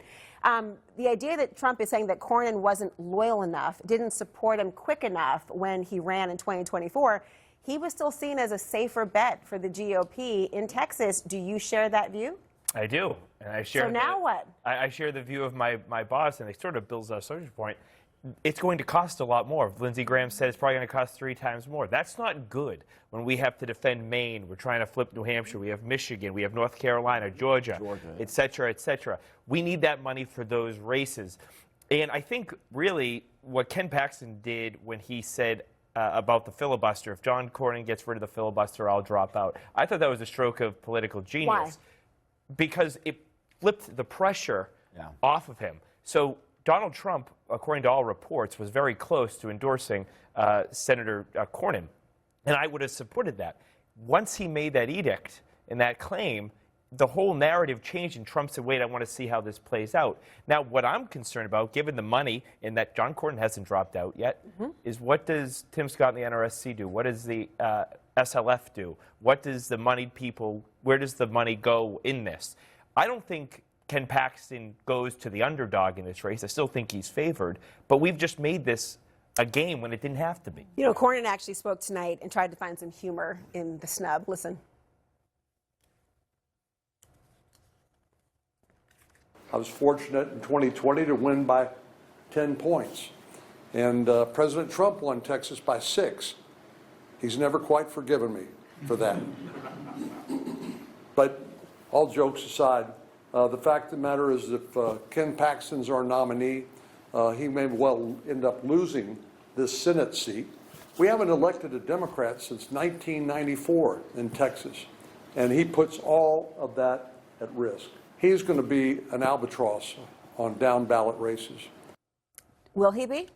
I mean, maybe and maybe not. But, you know, I keep on looking at Cornyn, and I look at what happened with all of these sitting senators and representatives who Trump has tried to, you know, kick out, and who now are going to be sitting there for those 7 months and are going to go, you know what? I don't care anymore what Donald Trump thinks. So if he wants to pass something in the Senate with such slim margins, or he wants to pass something in the House, I'm just going to twiddle my thumbs or go against it because now I can just vote my conscience. And so what I think is this is just incredibly short-sighted. Donald Trump didn't actually have to weigh in. At the end of the day, he could have let the voters decide, but he chose Ken Paxton, who is a really damaged candidate. I won't predict what happens in Texas. I think it's a real uphill battle for Democrats. I mean, I don't think it's going to be easy for Talrico to win. But I think everyone is in agreement here that Republicans and Donald Trump, this is really a Donald Trump story, has made it a lot harder. Yeah, and I think that if there is a time that Democrats are going to win, this is the best time since Ann Richards. There is no better time. Things in Texas are bad when it comes to the economy. Children don't have health care. There are data centers that are impacting people. Trump's approval rating is down. Paxton's approval rating is down. He was indicted by a Republican House.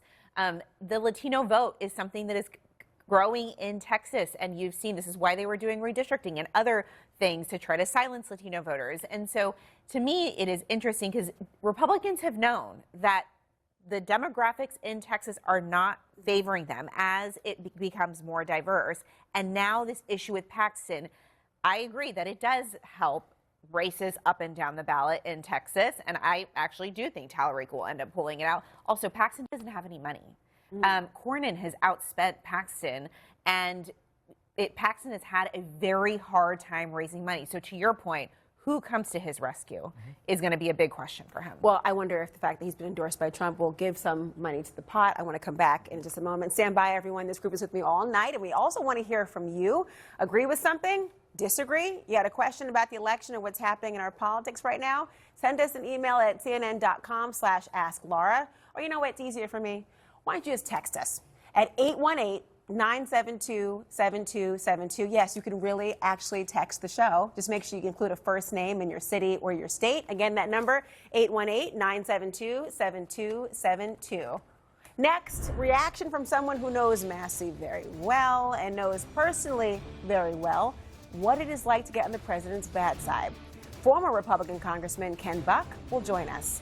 And later, what if I told you the IRS could never investigate the president or his family for anything dated prior to this week?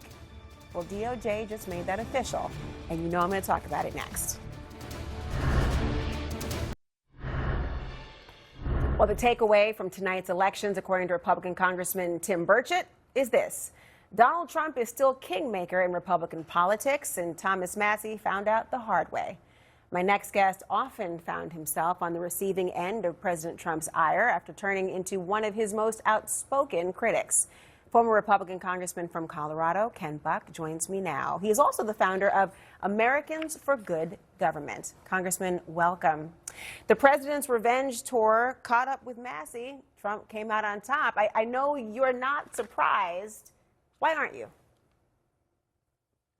No, I'm not surprised. You know, Thomas is a strong defender of the Constitution, and the president has a different view of executive power, an expanded view of executive power. Thomas fought very strong for legislative power, and the two collided. This president is all about making America broke again, and Thomas Massie is a fiscal conservative and wants to make sure that we don't overspend and that we make sure we live within our means. And that is something that has caused a lot of friction with this president, dating back to the first term that the president had. It seems that the friction when it comes to Trump, it's a long memory he has. And there was also a surprising twist when President Trump endorsed Texas AG Ken Paxton over the incumbent, the four-time incumbent senator, I should mention, Senator John Cornyn. Did he just give Texas Democrats a shot at winning a statewide election for the first time, since 94? I think this Ken Paxton, as one of your previous guests mentioned, is a flawed candidate and is much more vulnerable than Senator Cornyn in Texas. I don't know the politics well enough in Texas to know whether a Democrat can catch up at this point in time. But if anybody could do it, it will be against Ken Paxton. You know, he's had a lot of scandals, as you well know. I mean, flawed is one way to describe it. He has still come out on top in a variety of ways and sort of beat the system multiple times, but he's loyal. He is so loyal to President Trump, and the former governor, Chris Christie, wrote, tens of millions of dollars will be diverted from competitive races to prop up Ken Paxton. If we lose the Senate in November, there will be one person to blame, President Trump.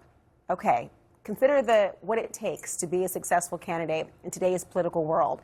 And the idea of all the flaws that you have already articulated, is the president prioritizing loyalty at the literal expense and figurative expense of winning?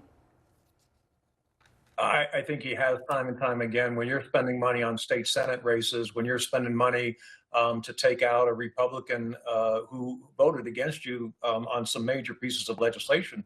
But for the most part, the Democrats will run commercials against Thomas Massie, or have run them in the past, saying that he supported Trump 97% of the time. But that's not good enough. It's 100% that's required with this president.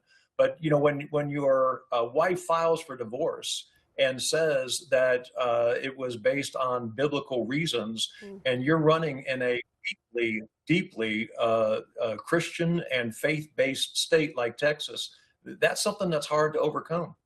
A lot of intimation of what that very well may mean in the gossip circles. I have a look at this picture Senator John Cornyn posted on social media last year, where he is promoting the art of the deal. And he's literally and saying recommended at the end of it. I just wonder, at what point will Republicans stop going to these lengths to appease Trump, knowing that, as you've articulated, 97% is not going to be good enough when the 3% offended him? Well, I think in 2.5 years, they'll stop supporting President Trump. And I think history will be the determining factor in what this president's 2 terms look like. But right now, nobody is going to be willing to stick their head up. The president's been very successful in taking Republicans out. And yet you've got, after having lost his primary, Senator Bill Cassidy becoming now today the 4th Republican senator to back the Iran war powers measure to end the war, right? People are frustrated many times about what appears to be the inability to vote one's conscience out of fear of being disloyal to Trump until after they've already lost. Why is this trend persisting? Well, there's a lot of self-interest in politics, but what's happening with Senator Cassidy and what's happening with other senators in the very near future, I'm not sure that John Thune is going to have a majority in the Senate to try to pass legislation. If a Supreme Court justice steps down in the near future, that Senate is going to be a very difficult place to get a Trump nominee confirmed. The Supreme Court, are they very important these days? I'm just being facetious. Congressman Ken Buck, thank you so much for joining. Next, it may be the settlement of the century. Not only will the DOJ make a $1 billion weaponization fund, but it turns out Trump's settlement also means the IRS can't ever look back to investigate him or his family. The panel is back on that next.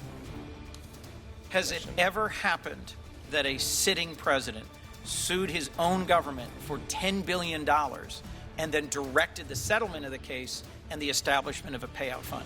Not that I'm aware, but there's a lot of things that President Trump's the first of.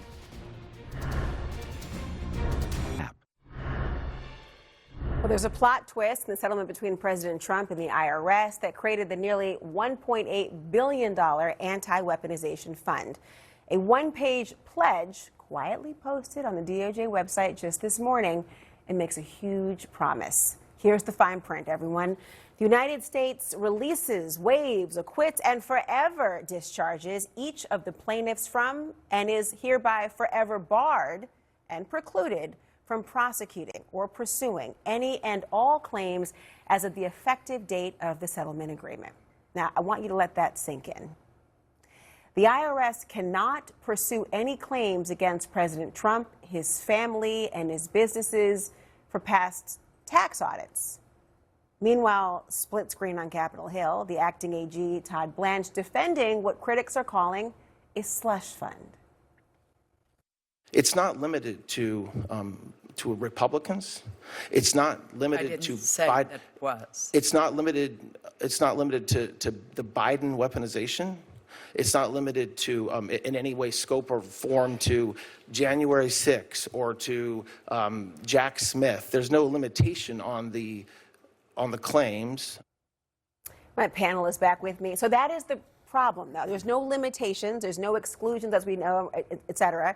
There is the concern about who might be eligible and therefore could actually collect tax-funded money through a slush fund. This seems to me such a political misstep, given that it would not only include people who are January 6th rioters, but also include people who are like Letitia James or James Comey, who would say, I've been wrong, do I get paid? Why do this? Maybe Hunter Biden, too. Look, I don't know. First of all, I think you got to have some preclusions there. You cannot allow people who attack law enforcement to access these funds. I think most Republicans will probably agree. But he didn't say that. I know Why the not? Attorney General didn't say that. I think his response was he's going to nominate 5 people, and then they will determine the rules and structures by which people can request these funds. But that said, though, completely invented. This is. Well, Lula, I wasn't done. Hold on a minute. But that said, though, and I'm gonna be quick here, so my friend Lula can jump in just really quickly. From a conservative perspective, this sounds a lot like a reparation. And traditionally, conservatives aren't in support of utilizing taxpayer dollars to just give to people. Now, there is a grievance process by which they could sue the federal government if they wanted to for a redress of said grievances. But to utilize taxpayer dollars for, again, effectively a reparation, I'm just not in support of that at all. Then why you're saying it's totally Go ahead, invented, Lulu. obviously. Okay, no, but like, I know we all have the memory of goldfish in this moment, but let us recall that this was a secret, because basically it was exposed by my paper, the New York Times, sort of lawsuit from Donald Trump to his own Department of Justice for $10 billion with a B dollars that wasn't public until the press made it public. So he was trying to line his pockets with taxpayer money for his own grievances. When that was going to go to court and clearly was going to be questioned, all of a sudden there is this settlement that is $1.7 billion, again, of our money, taxpayer money, that goes to whomever Todd Blanche, the president's former personal attorney, decides. Just to give you the sequence of events here. Well, it's not Todd deciding directly himself. Again, I just want to he's appointing the people. Todd Blanche, working at the Justice Department, Todd Blanche should not even be involved in this settlement. The fact that his former client is the president. CNN had a story last week about how career officials had told Todd Blanche and Amal Bovey, who is now a judge, that they should recuse themselves from certain matters. Now, Todd Blanche says he's done that. He did. But he is on Capitol Hill not saying that he has been recused from this settlement. He should absolutely be recused because this involves his former client. To be honest with you, in the matter, in the tax the client matter, who isn't getting anything directly from this. but he's the just one. to be clear. But the client is the one who dictated what the settlement is. Hold on, and at the end of the day, he is the one who is implementing it. You don't think that Donald Trump gets even a political benefit from having essentially said, I'm going to make sure that my platform of weaponization now has a dollar attached to it? Political? No, because I think... I don't think because I think most independent swing voters, who I think really will determine a lot of these close races, look at this and say, yeah, absolutely not. I'm probably not going to vote Republican. So politically, I don't see a benefit at all for Republicans. I'm talking about but when I talk about political benefit, that encompasses also Republicans who want to continue their support for him, or those who say he didn't do what he did when it came to the Iran war or other matters or domestic policy, but here in weaponization, he's doing this. And you had people who said, I think that he is going to essentially repay me for what it took to actually fight against these cases. I think there is a political benefit he will receive, even without having his pocket lined. I'm not so sure I see it that way, and I think there's a lot of incumbent House members running for re-election who really do not want to talk about this or don't want to answer I'm questions sure. about it. So I'm not sure how that... Right, but to a broader point, I understand President Trump is mad at the DOJ, the IRS for leaking his tax returns, And that for person being was under... prosecuted. Hold on, I know. But I know he's always felt like he is constantly under attack. But when this sort of thing comes forward, it's a massive head-scratcher. Just ask basic questions. I understand 1776, blah, blah, blah, blah, blah. Yeah. But, like, where did that number come from? What's the basis of that? We talk about a 5-person panel. Why is that the best way to administer it? And what are the sort of the backing ends of this to sort of the qualifications of it? People want to know that. Those are real questions. And no, I don't think most Americans, like 80-something%, want to see people who did harm to police officers get money. I think we've all been in agreement of that. So when this thing is just rolled out there and said, well, deal with it, that's not good anything. It's not good politics, it's not good policy, it's not good PR. I don't see a total disconnect from the person who nominates those who make decisions about the criteria and the people who actually ultimately will make the decisions about the criteria. I was looking for Todd Blanche today during his testimony to at least discuss what his criteria in nominating somebody might be. When we have nominations for a Supreme Court, right? Presidents are looking to figure out, or their cabinet members, or anyone who's a political appointee, they're looking to figure out who has the criteria. This out of their... You can say butt in prime time. But there you go. They pulled it out of their butt. And this wasn't, the plan. They pulled this plan out of their butt. And now they are, pretending that this is all sort of formal and that this is like, obviously, there's going to be a panel and blah, blah, blah. But this is what is called self-dealing. I mean, this is government corruption. This is taking taxpayers' money and actually using it for your own political benefit. Well, I want to hear from taxpayers who are viewers of this show as well. We've got questions from the audience. Of course, you can always tune in at 818-972-7272. We text now. Okay, this is from John from New York City. He asks, if some January 6 supporters were truly wronged by the government, why can't they bring a lawsuit in the federal courts? Why would they need a special fund for restitution? Well, they can. There's the Federal Tort Claims Act. You could do this. It's an administrative process first. There is usually criteria, the deadline for when you can file. I think it's like 2 years. There's certain deadlines that have to be met. And then there's an administrative body that chooses whether you should go forward. If they say you can, then you can. Imagine the cost, the length of time, and the subjective nature of all of it. So this would possibly fast track this in a way that wouldn't have the same daylight. I want to go to the next question. We've got Gracie from Kentucky who asks, couldn't James Comey apply for the 1776 fund? Lulu? Yeah. Yeah, I mean, I guess if James Comey feels wronged, obviously, and feels like he's, but again, I don't know. Do you know? I mean, where's this stuff written down?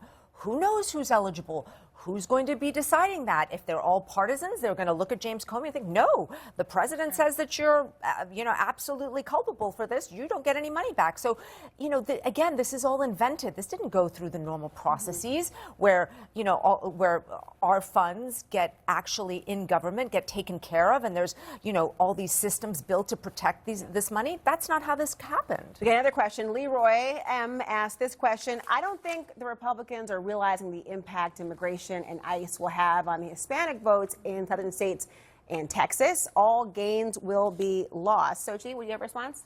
Absolutely. We're already seeing it in races down there and in the polling that is down there. In 2024, Republicans or Latinos swung to the Republican Party, and it was a big shock to Democrats in the state. And now what we're seeing is that they are swinging back. And so absolutely the raids and the ICE raids will have an impact. I will say even more than that, probably the economy. The economy is hurting the Latino community and the Black community more than any other community right now in Texas. Gas prices, all of these things. Donald Trump made a lot of promises to them that he would deliver for them, and he hasn't, and they feel that. TW, a question for you. This is John from New York. Actually, Colin B. from North Carolina asked this question. We continue to be told that the effects of this war will only cause short-term pain. How deep into this hole do we have to go before it is no longer considered short-term? Well, I guess that's in the eye of the beholder. I think the broader question is how quick can we get prices down? Do we ensure that the largest state sponsor of terrorism with the blood of hundreds, if not thousands of Americans on their hands doesn't have a nuclear weapon and able to project strength across over their borders and have a kill switch on the Strait of Hormuz? If we can achieve those goals quickly and effectively, it'll be a win. If this drags on and on and on, it will progressively get worse, but God bless our troops. Sure, Michael, a question for you. Ian from Illinois asked this question. What will 2028 look like? Is there a pathway out of the divisiveness that exists in U.S. politics? Who or how can the system be healed? Man, Ian, if I had an answer to that question, I'd be the richest guy sitting at this table. I don't, but something that I do strongly believe in, Ian, and that's a very important question, is the government we have will be no more, no less than what we make it. And that means people like yourself, you have to get involved in your community, get engaged, talk to your friends who are Republicans, your friends who are Democrats. I try to do the same thing with my friend Sochi here on the other side to try to figure out how we can build a system that we're all proud of, a system that we can pass on to the next generation. It's not easy work. It's very difficult. It seems impossible living in the moment that we're in. But like you and so many other Americans, I still believe in this country and what's yet to come. We've got so many more questions. Thank you to everyone who sent them in. We've got a lot more. We'll answer some more tomorrow and maybe social media as well. Up next. This is a Bill Russell moment. It's a Muhammad Ali moment. And it's a Jackie Robinson moment. House Democrats backing the NAACP's formal push to have Black athletes boycott SEC schools in protest of gerrymandering. Former first-round draft pick out of Tennessee, Dante Stallworth, runs at the table next. Tonight, Black leaders are turning up the pressure on states seeking to redraw their maps to eliminate majority Black districts. Only this time, it involves boycotts of college sports. The NAACP just launched what they are calling the Out of Bounds campaign, and they're asking Black athletes and fans to withhold support from public universities in 8 southern states. And that includes Black athletes looking to commit to teams in the all-important SEC. Well, today, the top Democrat in the House, Hakeem Jeffries, joined by members of the Congressional Black Caucus outside the Capitol, expressed support for this boycott. We are here standing in solidarity with the NAACP and its call for athletes to boycott institutions within the SEC that belong to states that have unleashed these Jim Crow-like racially oppressive tactics, which is unacceptable, unconscionable, and un-American. My panel is back, along with former NFL wide receiver Dante Stallworth, who played football at an SEC school for the Tennessee Volunteers. Hey, Dante, I have to know where you stand on this issue, given your unique personal journey and having been an athlete in the SEC and now. Yeah, I think, first of all, we have to acknowledge the hypocrisy of these states that use black bodies as economic engines on Saturdays, and on Sundays they're taking away their votes of their meemaws, of their big mamas, of all their family members. So that part of it is real, and that part of it we cannot deny. Also, at the same time, I think it's really rough to speak out to these 18-year-olds and ask them to make these decisions. When I was 18, I was 17 actually, to make the decision. I had studied so hard and so long to figure out what it was for me to get to Tennessee, and then not only that, but the main pipeline to get to the NFL. So my main mission at that age was trying to get to the NFL. I think it's really difficult. These are real issues that need to be addressed, but I think it's difficult for me to push on these 18-year-olds, these 19-year-olds to get them to make a decision of this magnitude at such age. Some who are not able to vote even yet on these issues, and frankly, because gerrymandering might not be able to in a way that is effective. But it's not just black athletes. They're also calling on fans of these schools to stop purchasing tickets to games or also any merchandise, and for current athletes to use their platform to speak out on voting rights. Would that move the needle if it wasn't just the athletes? I would like to see it. I mean, I think, obviously during the civil rights movement, there were a lot of movements where Dr. King and a lot of other leaders made it very important to hit the pockets of these institutions that were taking away the black vote, that were ostracizing black people in society. So if we recognize that, I mean, to me, the best thing, as far as these kids go, I think the best thing is to educate them. So then whatever decision they make it on their own volition. But also, once they get into these institutions, they can make moves like the kid from Mississippi State did. He demanded that they take down that Confederate flag 5 years ago. I forgot his name, but football player. So players understand they have the power to make these moves. But I think it's really rich for me to try to push an 18-year-old to make that move not on their own volition. You've been with the DNC. I mean, is this a politically smart move for Democrats? I mean, obviously, using whatever leverage you can to try to move an issue, all parties do this. But is this the right call for Democrats for this? So I think that this moment will take everyone speaking out. I do think that the Democratic Party and people in general try to look at institutions and other entities to save us. And the only thing that can save us is an election. The only thing that is going to stop maps from being redrawn in some of these states is going to be to elect new leaders in those states, to elect new governors, to elect people at the state legislature. And so I would really like to see Democrats spending their money in these places to try to elect those people. At the end of the day, that is where these decisions are being made. If you want to stop maps in Texas, you need to elect new leaders. Could this backfire? Yes. How? I think we just heard it there. I mean, asking young men who are coming to fulfill their dream, to have an opportunity that is granted to so few people, and telling them that actually they're the ones, after all their sacrifice, that they have to sacrifice even more, and making that a sort of call that somehow taints you if you don't do it, to me, seems like it is something that could backfire on Democrats and just on the black community, frankly. You know, I mean, you're asking communities that have already given so much. There is no stronger supporter of the Democratic Party than black Americans, and this seems to me like something that could really imperil that relationship. And we're talking, I've talked about this last week with Elsie Anderson, we're talking about not just, why just black athletes? Why not just, I mean, the fans as well, and they're making it a larger issue there. But, and this is men and this is women, by the way, who are also being impacted by this. We can talk about women and their imbalance in terms of the resources they have anyway in these schools. But the South loves their sports. Yeah, they love do. the SEC. I mean, I'm a Could this Southerner. work? I don't know. And my problem is you look at the discrepancies between black men and black women in terms of college degree attainment. bachelor's, master's, PhDs, and black women are quite frankly crushing it. A lot of our young black men are really falling behind. And so if this is the call to action to say, hey, don't attend a certain school, but attend a school in a more favorable state, then who's going to fund that? What does that structurally look like? Are we pulling money together to make sure that those guys can afford to go to college for 4 years? Most of them are the first individuals in their families to ever even go to college. So I get the idea historically of putting economic pressures. Dr. King did this back in the 60s. It makes perfect sense.